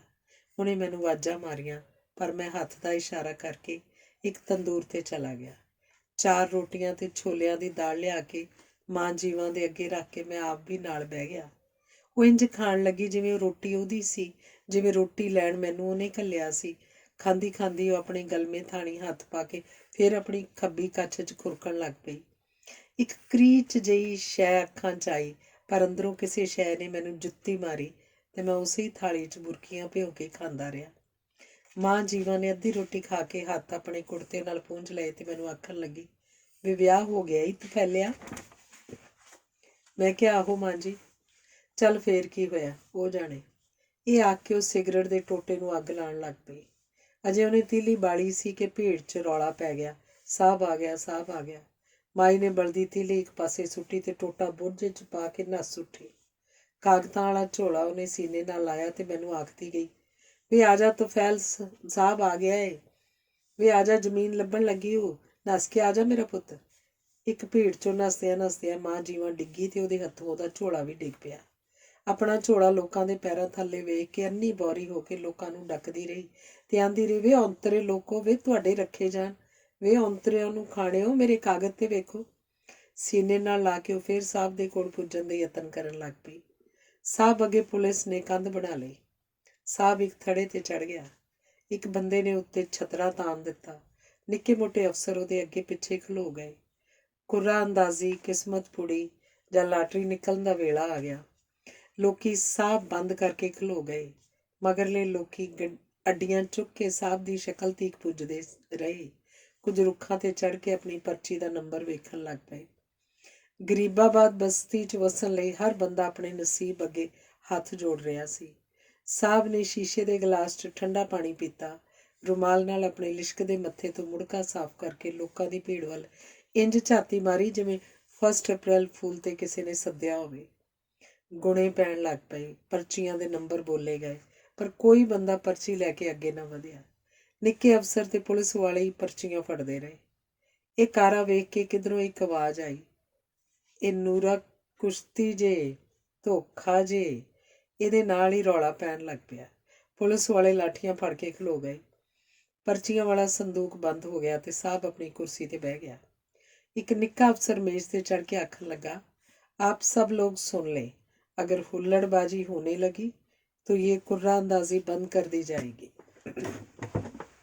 और इसके बाद 1 साल तक साहिब के पास वक्त नहीं है। आप छोटे लोगों की यही प्रॉब्लम है कि हमेशा हुकूमत पर शक करते हैं, हालांकि हुकूमत ने अहद कर रखा है कि हर काम गरीबों की भलाई के लिए किया जाएगा। आप लोगों ने देखा होगा, हमारे वज़ीर आज़म साहिब एक दिन साइकिल पर अपने दफ्तर गए थे। उनको इतनी हमदर्दी है अपने गरीब आवाम के साथ। टाली उत्ते चढ़िया एक नंगे पिंडे वाला बोलिया, ये सारा ड्रामा खेडिया गया सी। तकरीर करन वाले ने इज़हार किया जिवें उन्हें गल सुनी नहीं सी। उन्हें तकरीर अगे वधाउंदे होए आख्या, आप सब लोग जानते हैं वज़ीर आज़म साहब हर साल अपनी जेब से बहुत सारे लोगों को हज करवाते हैं। नंगे पिंडे वाला रुख तो फिर बोलिया, वो तो साडे पैसिਆਂ ਨਾਲ ਸਾਨੂੰ ਪੁੱਛਿਆਂ ਬਿਨਾਂ ਲੋਕਾਂ ਨੂੰ ਹਜ ਕਰਾ ਕੇ ਰਾਜ਼ੀ ਕਰੀ ਆਉਂਦਾ ਹੈ। ਵੱਡੇ ਅਫਸਰ ਨੇ ਇਸ਼ਾਰਾ ਕੀਤਾ। ਦੋ ਸਿਪਾਹੀ ਚੁੱਪ ਕਰਕੇ ਡੋਲੀ ਭੀੜ ਚੋਂ ਨਿਕਲੇ ਤੇ ਨੰਗੇ ਪਿੰਡੇ ਵਾਲੇ ਨੂੰ ਰੁੱਖ ਤੋਂ ਲਾ ਲਿਆ। ਫਿਰ ਉਹਦੀ ਖੱਲ ਕਿਵੇਂ ਲੱਥੀ ਇਹ ਤੇ ਉਹਨੂੰ ਹੀ ਪਤਾ ਹੋਏਗਾ। ਭੀੜ ਚੁੱਪ ਕਰ ਗਈ। ਸਾਹਬ ਫਿਰ ਕੁਰਸੀ ਤੋਂ ਉੱਠਿਆ, ਪਾਣੀ ਪੀਤਾ, ਮੁੜਕਾ ਪੂੰਝਿਆ, ਮੁੜ ਪਲਾਟਾਂ ਦੀਆਂ ਪਰਚੀਆਂ ਪੈਣ ਲੱਗ ਪਈਆਂ। ਨੰਬਰ ਤੇ ਬੜੇ ਬੋਲੇ ਗਏ, ਪਰ ਭੀੜ ਵਿੱਚੋਂ ਇੱਕੋ ਹੀ ਬੰਦਾ ਸੀ ਜਿਹੜਾ ਉੱਚੀ ਕੰਧ ਉੱਤੇ ਲੱਤਾਂ ਲਮਕਾ ਕੇ ਬੈਠਾ ਸੀ, ਜਿਹਨੇ ਆਪਣਾ ਨੰਬਰ ਸੁਣਿਆ ਤੇ ਕੰਧ ਉੱਤੋਂ ਹੀ ਛਾਲ ਮਾਰ ਕੇ ਆਖਣ ਲੱਗਾ, ਉਹ ਖਲੋ ਜਾਓ, ਉਹ ਮੇਰਾ ਨੰਬਰ ਨਿਕਲ ਆਇਆ ਜੇ। ਇਸੇ ਹੀ ਤਰ੍ਹਾਂ 2-4 ਹੋਰ ਤੜਫੇ ਤੇ ਕੁਰਾਨੰਦਾਜ਼ੀ ਮੁੱਕ ਗਈ। ਗਰੀਬਾਂ ਬਾਦ 3 ਮਰਲੇ ਸਰਕਾਰੀ ਸਕੀਮ ਦੀ ਜਿਹੜੀ ਸਕੀਮ ਅਫਸਰਾਂ ਬਣਾਈ ਸੀ ਉਹ ਪੂਰੀ ਹੋ ਗਈ। ਸਾਹਿਬ ਆਪਣੀ ਕੁਰਸੀ ਤੇ ਬਹਿ ਕੇ ਪੈਪਸੀ ਕੋਲਾ ਪੀਣ ਲੱਗ ਪਿਆ। ਸੰਦੂਕ ਬੰਦ ਹੋ ਗਿਆ। ਭੀੜ ਖੁਸਰ ਫੁਸਰ ਕਰਦੀ ਖਿੱਲਰ ਪੁੱਲਰ ਗਈ। ਇੱਕ ਅਧਖੜ ਜਿਹਾ ਬੰਦਾ ਜਿਹੜਾ ਇੰਜ ਲੱਗਦਾ ਸੀ ਜਿਵੇਂ ਉਹ ਜਿਉਂ ਕਿ ਆਪਣੀ ਜ਼ਿੰਦਗੀ ਤੇ ਐਵੇਂ ਆਸਾਨ ਹੀ ਕਰਨ ਡਿਆ ਸੀ, ਅੱਗੇ ਵੱਧ ਕੇ ਆਖਣ ਲੱਗਾ, ਜੇ ਸਾਨੂੰ ਦੇਣਾ ਲੈਣਾ ਕੁਝ ਨਹੀਂ ਸੀ ਤੇ ਸਾਡੀ ਦਿਹਾੜੀ ਮਾਰ ਕੇ ਦੁਪਹਿਰੇ ਕਾਹਦੇ ਲਈ ਖੱਜਲ ਕੀਤਾ ਜੇ। ਇੱਕ ਨਿੱਕੇ ਜਿਹੇ ਅਫਸਰ ਨੇ ਗੁੱਸੇ ਨਾਲ ਆਖਿਆ, ਦੌੜ ਜਾ, ਸਾਡੇ ਕੋਲ ਕੋਈ ਪਲਾਟ ਛਲਾਟ ਨਹੀਂ ਹੈਗਾ। ਅੱਗੋਂ ਵਿਚਾਰਾ ਬੰਦਾ ਅੱਗੇ ਹੀ ਹਾਤੀ ਕੋਲੋਂ ਆਪਣਾ ਸੰਗ ਛੁਡਾਉਂਦਾ ਫਿਰਦਾ ਸੀ। ਉਸ ਆਖਿਆ, ਜੇ ਪਲਾਟ ਕੋਈ ਨਹੀਂ ਸੀ ਤੇ ਇੱਥੇ ਭੈਣ ਦੇਣ ਸੱਦਿਆ ਸੀ। ਇਹ ਸੁਣ ਕੇ ਸਿਪਾਹੀ ਨੇ ਸਿਰ 'ਚ ਡੰਡਾ ਕੱਢ ਮਾਰਿਆ ਤੇ ਲਹੂ ਦੀ ਤਤੀਰੀ ਇੰਝ ਨਿਕਲੀ ਜਿਵੇਂ ਮਸ਼ਕ ਵਿੱਚ ਮੋਰੀ ਹੋ ਗਈ ਹੋਵੇ। ਮੈਂ ਆਪਣੇ ਹੱਥ 'ਚ ਫੜੀ ਪਰਚੀ ਮਰੋੜ ਤਰੋੜ ਕੇ ਭੋਏ 'ਤੇ ਸੁੱਟੀ ਤੇ ਉੱਤੋਂ ਪੈਰ ਨਾਲ ਮਲ ਸੁੱਟੀ। ਮਾਂ ਜੀਵਾਂ ਆਪਣਾ ਬਸਤਾ ਹਿੱਕ ਨਾਲ ਲਾ ਕੇ ਚੁੱਪਚਾਪ ਅਖੀਰ ਤੀ ਕੇ ਖੇਡ ਵੇਖਦੀ ਰਹੀ। ਪਰ ਜਦੋਂ ਅਧਖੜ ਬੰਦੇ ਦੇ ਸਿਰ 'ਚੋਂ ਲਹੂ ਨਿਕਲ ਆਇਆ ਤੇ ਮਾਂ ਜੀਵਾਂ ਦੀਆਂ ਅੱਖਾਂ ਲਾਲ ਹੋ ਗਈਆਂ। ਉਹਨੂੰ ਕੰਬਾ ਜਿਹਾ ਛਿੜ ਗਿਆ। ਮੇਰੇ ਵਹਿੰਦਿਆਂ ਉਹ ਥੜੇ 'ਤੇ ਚੜ੍ਹੀ, ਇੱਕ ਸਿਪਾਹੀ ਨੂੰ ਚਪੇੜ ਮਾਰੀ ਤੇ ਫਿਰ ਵੱਡੇ ਸਾਹਿਬ ਨੂੰ ਗਲਵਿਓਂ ਫੜ ਕੇ ਆਖਣ ਲੱਗੀ, ਵੇ ਕੁੜੀ ਦਿਆ ਖਸਮਾਂ, ਕਿਉਂ ਮਾਰਿਆ ਈ ਇਸ ਪਿਓ ਨੂੰ? ਕਿਉਂ ਹੱਥ ਚੁੱਕ ਲਈ ਜੇ? ਕਿਉਂ ਲਾ ਲਿਆ ਜੇ ਰੱਬ ਨਾਲ ਆਡਾ? ਕੋਈ ਨਹੀਂ ਰਿਹਾ ਤੁਹਾਡਾ ਬੂਥਾ ਭੰਨਣ ਵਾਲਾ। ਅੱਜ ਮੇਰੇ ਸਿਰ ਦਾ ਸਾਈਂ ਮਾਖਾ ਹੁੰਦਾ ਤੇ ਮੈਂ ਤੇਰੇ ਤਾਲੂ 'ਚ 100 ਮਾਰ ਕੇ ਇੱਕ ਗਿਣਦੀ। ਜਾਂ ਤੈਨੂੰ 2.5 ਘੜੀਆਂ ਦਾ ਫਾਹ ਆ ਜਾਏ, ਹੁੰਦਾ ਕਿਸੇ ਥਾਂ ਦਾ ਨਾ ਹੋਵੇ। ਤੇ ਇਹ ਵੇਖ ਕੇ 2 ਸਿਪਾਹੀ ਦੌੜ ਕੇ ਆਏ। ਸਾਹਿਬ ਦਾ ਗਲਮਾ ਛੁਡਾ ਕੇ ਮਾਈ ਜੀਵਾਂ ਨੂੰ ਧੱਕਾ ਦਿੱਤਾ। ਉਹ ਥੜੇ ਤੋਂ ਥੱਲੇ ਡਿੱਗੀ ਤੇ ਫਿਰ ਉਹਨੂੰ ਹੋਸ਼ ਹੀ ਨਾ ਰਿਹਾ। ਮੈਂ ਬਥੇਰਾ ਹਿਲਾਇਆ ਜੁਲਾਇਆ, ਪਰ ਕੋਈ ਨਾ। ਸਾਹਿਬ ਆਪਣੀ ਕਾਰ 'ਚ ਬਹਿ ਗਿਆ ਤੇ ਉਹਨੇ ਸਿਪਾਹੀ ਨੂੰ ਆਖਿਆ, ਇਸ ਗੁੜੀਆ को फौरन हस्पताल पहुंचा दो, नहीं तो बेवकूफ़ पब्लिक मुश्तिल हो जाएगी। सिपाही ने रिक्शे वाले ਨੂੰ आवाज़ मारी, 2 ਰੁਪਈਏ ਦਿੱਤੇ ਤੇ ਆਖਿਆ, ਇਸ ਮਾਈ ਨੂੰ ਰਿਕਸ਼ੇ 'ਚ ਪਾ ਕੇ ਜਨਰਲ ਹਸਪਤਾਲ ਜਾ ਕੇ ਦਾਖਲ ਕਰਾ ਦੇ। ਜੇ ਡਾਕਟਰ ਨਾ ਨੁੱਕਰ ਕਰੇ ਤੇ ਆਖਣਾ ਜਨਾਬ ਕਜ਼ਲਬਾਸ਼ ਸਾਹਿਬ ਸੈਕਟਰੀ ਬਹਾਲੀਅਤ ਦਾ ਹੁਕਮ ਹੈ। ਮੈਂ ਮਾਂ ਜੀਵਾਂ ਦਾ ਝੋਲਾ ਫੜ ਕੇ ਉਹਦੇ ਸਰਾਣੇ ਬੈਠਾ ਸਾਂ। ਸਿਪਾਹੀ ਨੇ ਰਿਕਸ਼ੇ ਵਾਲੇ ਨੂੰ ਆਖਿਆ, ਇਹ ਜਿਹੜਾ ਇਹਦਾ ਹੇਜਲਾ ਬਸਤਾ ਫੜ ਕੇ ਬੈਠਾ ਹੈ, ਇਹਨੂੰ ਵੀ ਨਾਲ ਲੈ ਜਾ। ਬੇਹੋਸ਼ ਮਾਂ ਜੀਵਾਂ ਦਾ ਸਿਰ ਮੈਂ ਆਪਣੇ ਪੱਟ 'ਤੇ ਰੱਖ ਕੇ ਰਿਕਸ਼ੇ 'ਚ ਆਪਣੇ ਰੁਮਾਲ ਨਾਲ ਝੱਲ ਮਾਰਦਾ ਰਿਹਾ ਤੇ ਦੁਆ ਮੰਗਦਾ ਰਿਹਾ ਕਿ ਉਹ ਵਿਚਾਰੀ ਇੱਕ ਵਾਰਾਂ ਗੱਲ ਕਰਨ ਜੋਗੀ ਹੋ ਜਾਏ ਤੇ ਉਹਨੂੰ ਮੈਂ ਉਹਦਾ ਕੋਈ ਅੰਗ ਸਾਕ ਤੇ ਪੁੱਛ ਲਵਾਂ। ਜਨਰਲ ਹਸਪਤਾਲ ਪੁੱਜ ਕੇ ਮੈਨੂੰ ਤੇ ਮਾਂ ਜੀਵਾਂ ਨੂੰ ਕਿਸੇ ਨਾ ਪੁੱਛਿਆ। ਮੈਂ ਸਫਾਈ ਕਰਨ ਵਾਲੇ ਤੋਂ ਲੈ ਕੇ ਡਾਕਟਰਾਂ ਤੀਕ ਹੱਥ ਜੋੜੇ ਕਿ ਮਾਂ ਜੀਵਾਂ ਬੇਹੋਸ਼ੀ 'ਚ ਕਿਧਰੇ ਮਰ ਨਾ ਜਾਏ। ਰੱਬ ਦਾ ਨਾਂ ਜੇ ਇਹਨੂੰ ਵੇਖ ਤੇ ਲਓ। ਰਾਤ ਦੇ 11:15 ਵੱਜ ਗਏ ਤੇ ਵਰਾਂਡੇ 'ਚ ਪਏ ਇੱਕ ਫੱਟੇ ਤੋਂ ਵਾਰਡ 'ਚ ਲੈ ਗਏ। ਇੱਕ ਬੜਾ ਹੀ ਨਿੱਕਾ ਤੇ ਸਿਖਲਾਈ ਕਰਨ ਵਾਲਾ ਨਵਾਂ ਡਾਕਟਰ ਟੂਟੀਆਂ ਲੈ ਕੇ ਆਇਆ ਤੇ ਉਹਨੇ ਇਹ ਦੱਸ ਦਿੱਤਾ ਵੀ ਅਜੇ ਜਿਉਂਦੀ ਏ। ਮੈਂ ਉਹਦੀ ਮੌਤ ਵਰਗੀ ਹਯਾਤੀ ਦੀ ਖਬਰ ਸੁਣ ਕੇ ਖੁਸ਼ ਹੋ ਗਿਆ। ਉਹਦੀਆਂ ਅੱਖਾਂ ਖੁੱਲ੍ਹਣ ਤੀਕ ਮੈਂ ਉੱਥੇ ਖਲੋ ਨਾ ਸਕਿਆ ਤੇ ਉਹਦੇ ਸਿਰਹਾਣੇ ਉਹਦਾ ਬਸਤਾ ਰੱਖ ਕੇ ਘਰ ਨੂੰ ਟੁਰ ਗਿਆ। ਜਨਰਲ ਹਸਪਤਾਲ ਤੋਂ ਮੇਰੇ ਘਰ ਦਾ ਪੰਧ ਲੰਮਾ ਵੀ ਸੀ ਤੇ ਔਖਾ ਵੀ, ਪਰ ਜਿਹੜਾ ਪੈਂਡਾ ਮਾਂ ਜੀਵਾ ਨੇ ਕੀਤਾ ਸੀ ਉਹਨੂੰ ਚੇਤੇ ਕਰਕੇ ਮੈਨੂੰ ਸਾਰੇ ਪੈਂਡੇ ਸੌਖੇ ਲੱਗਣ ਲੱਗ ਪਏ। ਖੂਹ ਵੇਖ ਕੇ ਖਤਾਨ ਟੱਪਣੇ ਸੁਖਾਲੇ ਹੋ ਗਏ। ਪੈਰ ਪੈਰ ਤੇ ਉਹਦੇ ਖਾਧੇ ਹੋਏ ਠੇਡੇ ਯਾਦ ਆਏ ਤੇ ਮੈਨੂੰ ਮੇਰੀਆਂ ਰਾਹਾਂ ਬੜੀਆਂ ਪੱਧਰੀਆਂ ਲੱਗੀਆਂ। ਇਹਨਾਂ ਸੋਚਾਂ ਵਿੱਚ ਅੱਧੀ ਰਾਤ ਵੇਲੇ ਸੜਕ ਤੁਰਦਿਆਂ ਜਦੋਂ ਅੱਗੇ ਆਉਣ ਵਾਲੀਆਂ ਕਾਰਾਂ ਦੀ ਲੋ ਮੈਨੂੰ ਅੰਨਾ ਕਰ ਦਿੰਦੀ ਤੇ ਮੈਂ ਕੱਚੇ 'ਚ ਉਤਰ ਕੇ ਮੂੰਹ ਦੂਜੇ ਪਾਸੇ ਕਰ ਲੈਂਦਾ। ਮੂੰਹ 'ਚੋਂ ਮਿੱਟੀ ਘੱਟਾ ਥੁੱਕ ਕੇ ਫੇਰ ਮਾਂ ਜੀਵਾਂ ਦੀਆਂ ਸੋਚਾਂ ਦਾ ਭਾਰ ਚੁੱਕ ਕੇ ਟੁਰ ਪੈਂਦਾ। ਪੈਰ ਪੈਰ ਮਰਨ ਵਾਲੀ ਜੀਵਾਂ ਖੌਰੇ ਇੰਨਾ ਚਿਰ ਕਿਵੇਂ ਜਿਉਂਦੀ ਰਹੀ ਸੀ। ਚੰਗਾ ਹੀ ਹੋਇਆ ਸੀ ਅਕਲ ਮੱਤ ਜਿਹੀਆਂ ਬਲਾਮਤਾਂ ਉਹਦਾ ਖਹਿੜਾ ਛੱਡ ਗਈਆਂ ਸਨ। ਜੇ ਅਕਲ ਦਾ ਸੰਤਾਪ ਵੀ ਉਹਦੇ ਨਾਲ ਹੀ ਰਹਿੰਦਾ ਤੇ ਖੌਰੇ ਉਹ ਜੀਵਨ ਦੇ ਪੈਂਡੇ ਤੇ ਟੁਰ ਕੇ ਇੱਥੋਂ ਤੀਕ ਆ ਵੀ ਸਕਦੀ ਸੀ ਕਿ ਨਹੀਂ। ਤੇ ਜਾਂ ਉਹ ਵੀ ਲੋਕਾਂ ਨਾਲ ਦੀ ਹੋ ਜਾਂਦੀ, ਸਕੀਮਾਂ ਲੜਾਉਂਦੀ, ਸੱਜਾ ਵਿਖਾ ਖੱਬਾ ਮਾਰਦੀ, ਕਰੰਸੀ ਨੋਟਾਂ ਤੇ ਰਿਜ਼ਕੇ ਹਲਾਲ ਐਨ ਇਬਾਦਤ ਹੈ ਲਿਖਵਾ ਕੇ ਆਖਦੀ, ਲਓ ਮੈਂ ਇਸਲਾਮ ਲੈ ਆਈ ਜੀ। ਰੋਟੀ ਕੱਪੜਾ ਮਕਾਨ ਦਾ ਝਾਕਾ ਦੇ ਕੇ ਕਿਸੇ ਦੇ ਹੱਥੋਂ ਫਾਂਸੀ ਚੜ੍ਹ ਕੇ ਮਰ ਜਾਂਦੀ। ਫਿਰ ਇੱਕ ਦਿਨ ਅਕਲਾਂ ਵਾਲਿਆਂ ਨੇ ਮਰਨ ਵਾਲੇ ਤੇ ਮਾਰਨ ਵਾਲੇ ਦੋਹਾਂ ਨੂੰ ਸ਼ਹੀਦ ਆਖ ਕੇ ਉਰਸ ਕਰ ਛੱਡਿਆ ਕਰਨਾ ਸੀ। ਟੁਰਦਿਆਂ ਟੁਰਦਿਆਂ ਮੈਨੂੰ ਅਕਲ ਜਿਹੀ ਸ਼ੈ ਕੋਲੋਂ ਨਫ਼ਰਤ ਹੋਣ ਲੱਗ ਪਈ। ਕਿਉਂ ਜੇ ਕਿਸੇ ਅਕਲ ਮੱਤ ਵਾਲੇ ਨਹੀਂ ਤੇ ਮਾਂ ਜੀਵਾਂ ਦੀ ਮੱਤ ਮਾਰੀ ਸੀ। ਕੋਈ ਜੀਵਾਂ ਤੇ ਕਿਸੇ ਜੀਵਾਂ ਦਾ ਕੁਝ ਨਹੀਂ ਵਿਗਾੜਦੀ। ਕਿਸੇ ਸ਼ਦਾਈ ਨੂੰ ਕਿਸੇ ਸ਼ਦਾਈ ਨਾਲ ਵੀ ਵੈਰ ਹੋਇਆ ਹੈ। ਸਿਰ ਸੋਚਾਂ ਨਾਲ ਤੇ ਲੱਤਾਂ ਪੈਂਡੇ ਨਾਲ ਥੱਕ ਗਈਆਂ ਤੇ ਮੈਂ ਇੱਕ ਮੀਲ ਪੱਥਰ ਤੇ ਬਹਿ ਕੇ ਸਾਹ ਲੈਣ ਲੱਗ ਪਿਆ। ਅੱਗੋਂ ਇੱਕ ਗੱਡੀ ਆਈ। ਉਹਦੀ ਲੋਅ ਵੱਲ ਵੇਖ ਕੇ ਮੈਂ ਆਪਣੀਆਂ ਅੱਖਾਂ ਤੇ ਹੱਥ ਰੱਖ ਲਿਆ, ਪਰ ਉਹ ਮੇਰੇ ਕੋਲ ਆ ਕੇ ਖਲੋ ਗਈ। ਉਹਦੇ ਵਿੱਚੋਂ ਇੱਕ ਨੇ ਮੋਟੀ ਗੰਦੀ ਗਾਲ ਦੇ ਕੇ ਆਖਿਆ, ਇੱਥੇ ਕੀ ਕਰਦਾ ਓਏ ਚੋਰ ਦਿਆ ਪੁੱਤਾ। ਮੈਂ ਕੁਝ ਕਰਦਾ ਦੱਸਦਾ ਜਿਹੜਾ ਕੁਝ ਵੀ ਨਾ ਕਰ ਸਕੇ ਉਹਨੇ ਕੀ ਕਰਨਾ ਹੁੰਦਾ। ਜਦੋਂ ਮੈਂ ਗੱਲ ਵੀ ਨਾ ਕੀਤੀ ਤਾਂ ਉਹਨੇ ਮੇਰੇ ਨਾਲ ਚੰਗੀ ਭਲੀ ਕੀਤੀ। ਮੇਰੀ ਵੱਖੀ 'ਚ ਹੁੱਜ ਮਾਰ ਕੇ ਆਖਣ ਲੱਗਾ, ਦੱਸ ਓਏ ਵਾਰਦਾਤੀਆਂ, ਕਿਹੜੀ ਮਾਰ ਤੇ ਬੈਠਾ ਇੱਥੇ। ਮੈਂ ਕਿਹਾ, ਸੰਤਰੀ ਜੀ ਹਸਪਤਾਲੋਂ ਆਇਆ ਤੇ ਘਰ ਨੂੰ ਚੱਲਿਆ। ਉਹਨੇ ਦੂਜੀ ਗਾਲ ਕੱਢੀ ਤੇ ਗੱਡੀ 'ਚ ਬਿਠਾ ਲਿਆ। ਅਗਲੀ ਸੀਟ ਤੇ ਹਵਾਲਦਾਰ ਨੇ ਆਖਿਆ, ਇਹਦੀ ਚੰਗੀ ਤਰ੍ਹਾਂ ਤਫਤੀਸ਼ ਕਰੋ ਜ਼ਰਾ। ਗੱਡੀ ਟੁਰੀ ਤੇ ਤਫਤੀਸ਼ ਸ਼ੁਰੂ ਹੋ ਗਈ। ਤਫਤੀਸ਼ ਵਿੱਚ ਉਹਨਾਂ ਨੂੰ 1 ਰੁਪਈਏ ਤੇ 6 ਆਨੇ ਦਾ ਭਾਨ, 8 ਆਨਿਆਂ ਦੀ ਲਾਟਰੀ ਦੀ ਟਿਕਟ ਤੇ ਅੱਧ ਭਰ ਰਿਉੜੀਆਂ ਜਿਹੀਆਂ ਆਪਣੀ ਧੀ ਲਈ ਸਵੇਰ ਦੀਆਂ ਬੋਝੇ 'ਚ ਪਾਈ ਫਿਰਦਾ ਸਾਂ ਮੇਰੇ ਕੋਲੋਂ ਲੱਭੀਆਂ। ਤਫਤੀਸ਼ ਹੋ ਗਈ ਤਾਂ ਉਹਨਾਂ ਮੈਨੂੰ ਥੱਲੇ ਲਾ ਦਿੱਤਾ। ਮੈਂ ਨਵੇਂ ਸਿਰੇ ਤੋਂ ਮੁੜ ਹਸਪਤਾਲ ਦੇ ਬੂਹੇ ਕੋਲੋਂ ਆਪਣੇ ਘਰ ਵੱਲ ਟੁਰ ਪਿਆ। ਦਿਲ 'ਚ ਆਖਿਆ, ਹੁਣ ਨੂੰ ਰਾਹ ਤੇ ਮੁੱਕ ਜਾਣਾ ਸੀ ਜੇ ਰਾਹ ਪਾਉਣ ਵਾਲੇ ਮੈਨੂੰ ਰਾਹੇ ਨਾ ਪਾ ਦਿੰਦੇ। ਤੇ ਇਸ ਤਰ੍ਹਾਂ ਹੀ ਪੱਲੇ ਪਾਏ ਹੋਏ ਦੁਨੀਆ ਦੇ ਕਿਸਮਤ ਦੇ ਪੈਂਡੇ ਕਰਕੇ ਮੈਂ ਵੀ ਫਜਰੀ 3:30 ਵਜੇ ਘਰ ਅੱਪੜ ਗਿਆ। ਔਖੀ ਮੰਜ਼ਿਲ ਤੇ ਪੈਰ ਉਦੋਂ ਪਿਆ ਜਦੋਂ ਮੇਰੀ ਨਿੱਕੀ ਜਿੰਨੀ ਧੀ ਨੇ ਮੈਨੂੰ ਜਗਾ ਕੇ ਆਖਿਆ, ਅੱਬਾ ਮੇਰੀਆਂ ਰਿਉੜੀਆਂ ਲਿਆਂਦੀਆਂ ਨਹੀਂ।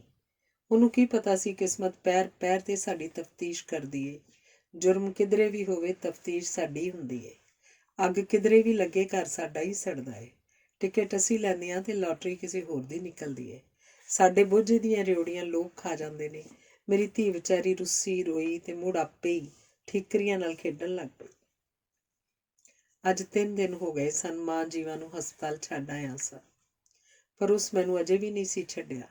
ਉਹ ਮੇਰੇ ਚੇਤੇ ਨੂੰ ਜੱਫਾ ਪਾਈ ਬੈਠੀ ਸੀ। ਦੁੱਖਾਂ ਨੇ ਉਹਦਾ ਮੂੰਹ ਗੜਕਦੇ ਤੇਲ 'ਚ ਬਹੁਤ ਚਿਰ ਸੜਦੇ ਪਕੌੜੇ ਵਰਗਾ ਕਰ ਛੱਡਿਆ ਸੀ। ਉਹਦੇ ਅੱਧੇ ਕੱਜੇ ਸੀਨੇ ਤੇ ਇਸ ਲਈ ਨਜ਼ਰ ਨਹੀਂ ਸੀ ਜਾਂਦੀ ਪਈ ਉਹ ਕਿਸੇ ਜਨਾਨੀ ਦਾ ਅੰਗ ਸੀ। ਉਹਨੂੰ ਤੇ ਇਸ ਵਾਸਤੇ ਵੇਖਣਾ ਪੈਂਦਾ ਸੀ ਕਿ ਵੇਲੇ ਦੇ ਬਘਿਆੜ ਨੇ ਕਿੱਥੇ ਕਿੱਥੇ ਨੌਂਦਰ ਮਾਰ ਕੇ ਉਹਦਾ ਕੀ ਕੁਝ ਖਾ ਲਿਆ ਸੀ।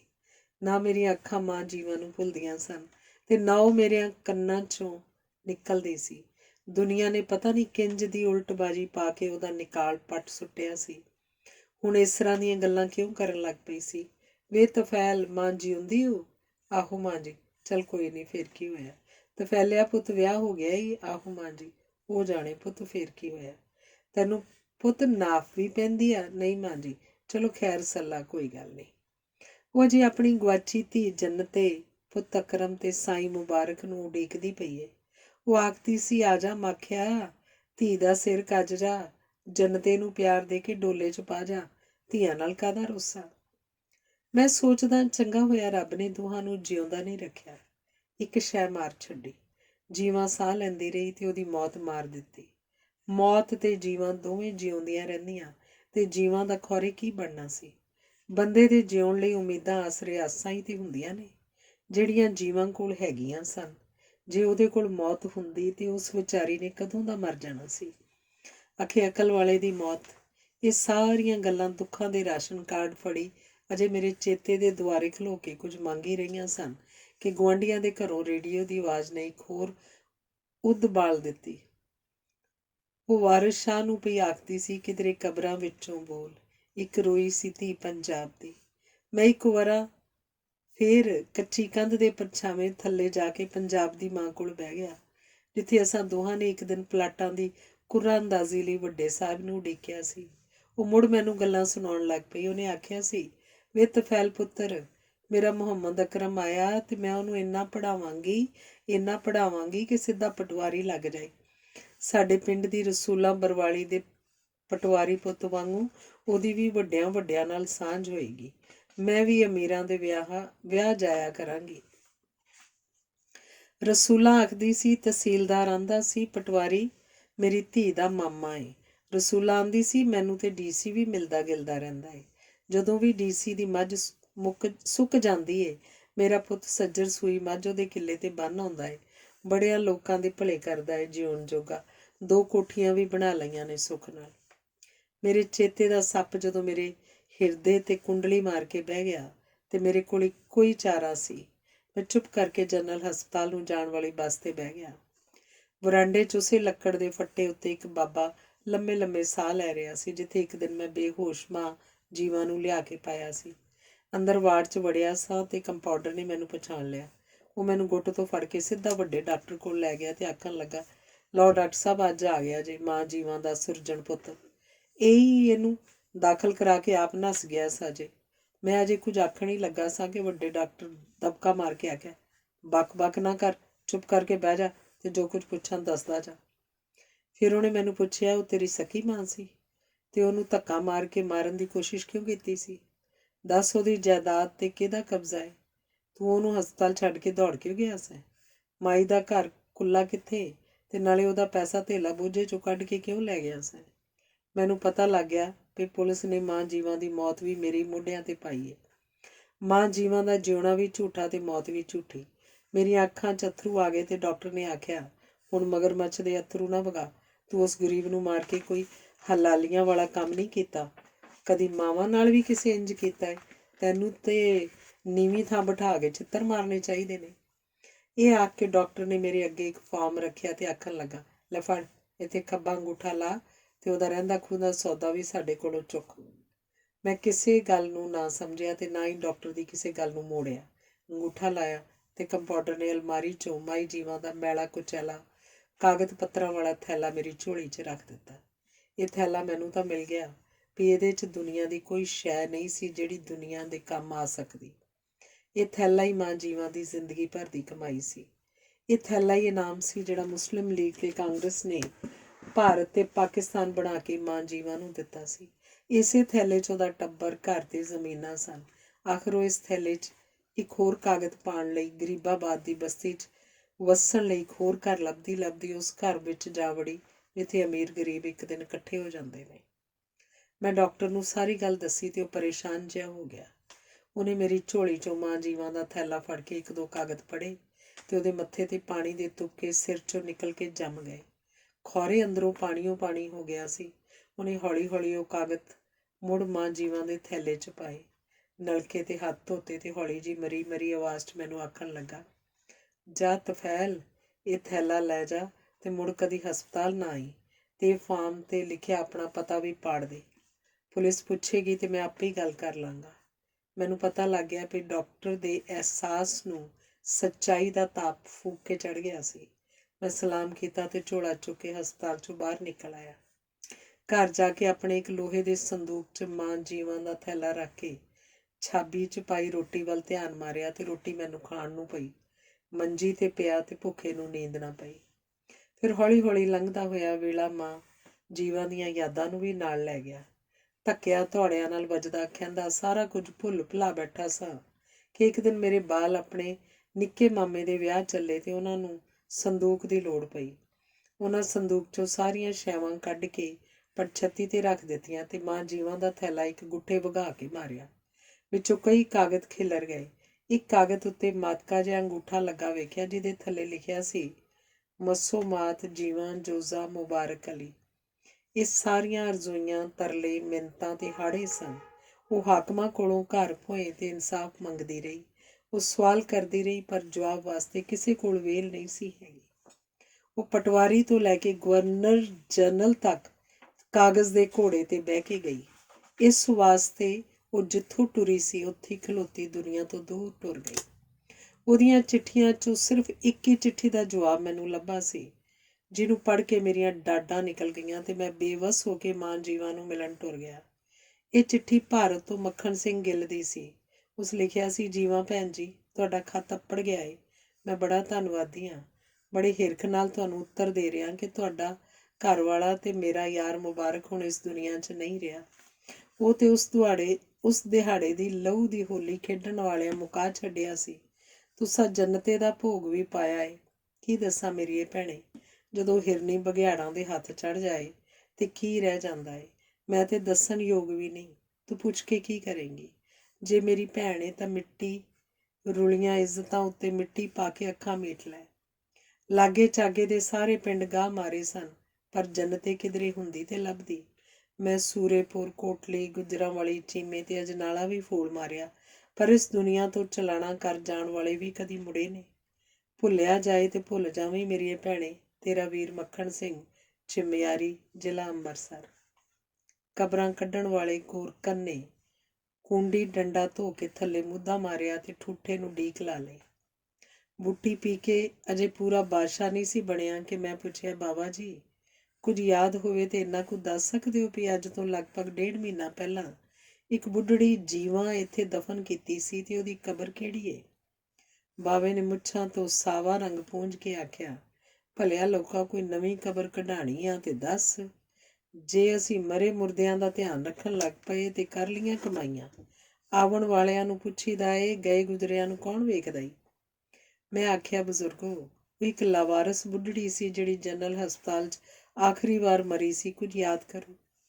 ਕਬਰਾਂ ਕੱਢਣ ਵਾਲੇ ਨੇ ਅੱਖਾਂ ਅੱਡ ਕੇ ਚੇਤੇ 'ਚੋਂ ਕੋਈ ਸ਼ੈ ਕੱਢੀ ਤੇ ਆਖਣ ਲੱਗਾ, ਆਹੋ ਆਹੋ, ਇੱਕ ਮਾਈ ਹਸਪਤਾਲ ਵਾਲੇ ਲਿਆਏ ਸਨ। ਉਹਦਾ ਕਫਨ ਤੇ ਕਬਰ 'ਚ ਪਾਉਣ ਦਾ ਕੰਮ ਸਰਕਾਰ ਨਹੀਂ ਕੀਤਾ ਸੀ। ਪਰ ਭਲਿਆ, ਤੂੰ ਹੁਣ ਉੱਥੋਂ ਕੀ ਲੈਣਾ ਲੱਭਣਾ ਏ? ਲਾਵਾਰਸਾਂ ਦੀਆਂ ਕਬਰਾਂ ਤੇ ਤੀਜੇ ਦਿਹਾੜੇ ਕੁੱਤੇ ਫੋਲ ਕੇ ਵੰਡੀਆਂ ਪਾ ਜਾਂਦੇ ਨੇ। ਅਫਸੋਸ ਤੇ ਕਰਦਾ ਹੀ ਰਿਹਾ ਸਾਂ, ਪਰ ਅੱਜ ਮੈਨੂੰ ਗੁੱਸਾ ਵੀ ਆਇਆ। ਮੈਂ ਆਖਿਆ, ਵੇਖੋ ਬਜ਼ੁਰਗੋ, ਇਹ ਤੁਹਾਡਾ ਕੰਮ ਹੈ ਕਿ ਧਿਆਨ ਰੱਖੋ ਤੇ ਨਾਲੇ ਰੱਬ ਨੂੰ ਕੀ ਜਵਾਬ ਦੇਏਗਾ? ਕਬਰਾਂ ਵਾਲੇ ਨੇ ਠੂਠਾ ਵਿਹਲਾ ਕੀਤਾ ਤੇ ਆਖਿਆ, ਕੀ ਗੱਲਾਂ ਪਿਆ ਕਰਨਾ ਹੈ ਸਾਈਂ ਲੋਕਾਂ। ਲੋਕ ਜਿਉਂਦਿਆਂ ਦੀ ਖਬਰ ਨਹੀਂ ਲੈਂਦੇ ਤੇ ਮੈਂ ਮੋਇਆਂ ਦੀਆਂ ਰਾਖੀਆਂ ਕਰਦਾ ਫਿਰਾਂ। ਮੇਰੀ ਕੋਈ ਮੱਤ ਵੱਜੀ ਏ? ਉਹ ਭੋਲਿਆ ਇੰਜ ਦੇ ਲੋਕਾਂ ਦੀ ਕਬਰ ਦਾ ਨਿਸ਼ਾਨ ਵੀ ਕਦੀ ਰਿਹਾ ਏ? ਇਹ ਤੇ ਅਮੀਰ ਲੋਕ ਨੇ ਜਿਨ੍ਹਾਂ ਦੀਆਂ ਕਬਰਾਂ ਤੇ ਸੰਗੇ ਮਰਮਰ ਲਾ ਕੇ ਉਹਨਾਂ ਦਾ ਨਾਂ ਪਤਾ ਲਿਖਿਆ ਹੋਇਆ ਏ। ਗਰੀਬ ਤੇ 70 ਇੱਕ ਕਬਰ 'ਚ ਦੱਬੇ ਜਾਂਦੇ ਨੇ। ਇਹ ਗੱਲਾਂ ਸੁਣ ਕੇ ਇੱਕ ਵਾਰੀ ਫੇਰ ਮੇਰੀਆਂ ਅੱਖਾਂ ਗਿੱਲੀਆਂ ਹੋ ਗਈਆਂ। ਮੈਂ ਅਥਰੂ ਪੂੰਝ ਕੇ ਟੁਰਨ ਲੱਗਾ ਤੇ ਖੌਰੇ ਉਹਦੇ ਮਨ 'ਚ ਕੀ ਆਇਆ। ਗੋਰਕਨ ਨੇ ਆਖਿਆ, ਉੱਠ, ਮੈਂ ਤੈਨੂੰ ਬੁੱਢੜੀ ਦੀ ਕਬਰ ਵਿਖਾਵਾਂ। ਮੈਨੂੰ ਇੰਨਾ ਕੁ ਅੱਟਾ ਸੱਟਾ ਹੈ ਕਿ ਉਹ ਕਿੱਥੇ ਦੱਬੀ ਸੀ। ਉਹ ਸਿਖਰ ਦੁਪਹਿਰ ਵੇਲੇ ਮੈਨੂੰ ਰੁੱਖਾਂ ਤੋਂ ਦੁਰਾਡੇ ਲੈ ਗਿਆ। ਇੱਕ ਤਾਂ ਪੈਰ ਮਾਰ ਕੇ ਆਖਣ ਲੱਗਾ, ਢੇਰੀ ਤੇ ਨਹੀਂ ਰਹਿ ਗਈ, ਪਰ ਕਬਰ ਮੇਰੀ ਜਾਚ ਵਿੱਚ ਇੱਥੇ ਹੀ ਸੀ। ਉਹ ਚਲਾ ਗਿਆ ਤੇ ਮੈਂ ਦੁਆ ਮੰਗੀ। ਬਹਿ ਕੇ ਮਾਂ ਜੀਵਾਂ ਦੀ ਖਿਲਰੀ ਪੁਲਰੀ ਮਿੱਟੀ ਦੀ ਮੁੱਠੀ ਭਰ ਕੇ ਆਖਿਆ ਸੀ, ਮਾਂ ਜੀ, ਤੁਸਾਂ ਜਿਉਂਦਿਆਂ ਇਸ ਦੇਸ਼ ਤੇ ਦੁਨੀਆ 'ਚੋਂ ਜ਼ਮੀਨ, ਰੋਟੀ ਤੇ ਘਰ ਮੰਗਿਆ ਤੇ ਤੁਹਾਨੂੰ ਉਹ ਨਾ ਮਿਲਿਆ। ਅੱਜ ਤੁਹਾਨੂੰ ਮਰਨ ਪਿੱਛੋਂ ਮਿੱਟੀ ਦੀ ਢੇਰੀ ਵੀ ਨਸੀਬ ਨਹੀਂ ਹੋਈ। ਮੈਂ ਇਹ ਆਖ ਕੇ ਜੇ ਮੁੜਿਆ ਹੀ ਸਾਂ ਕਿ ਮਗਰੋਂ ਇੱਕ ਮੱਠੀ ਜਿਹੀ ਆਵਾਜ਼ ਆਈ, ਚੱਲ ਉਹ ਜਾਣੇ, ਕੋਈ ਨਹੀਂ। ਧੰਨਵਾਦ।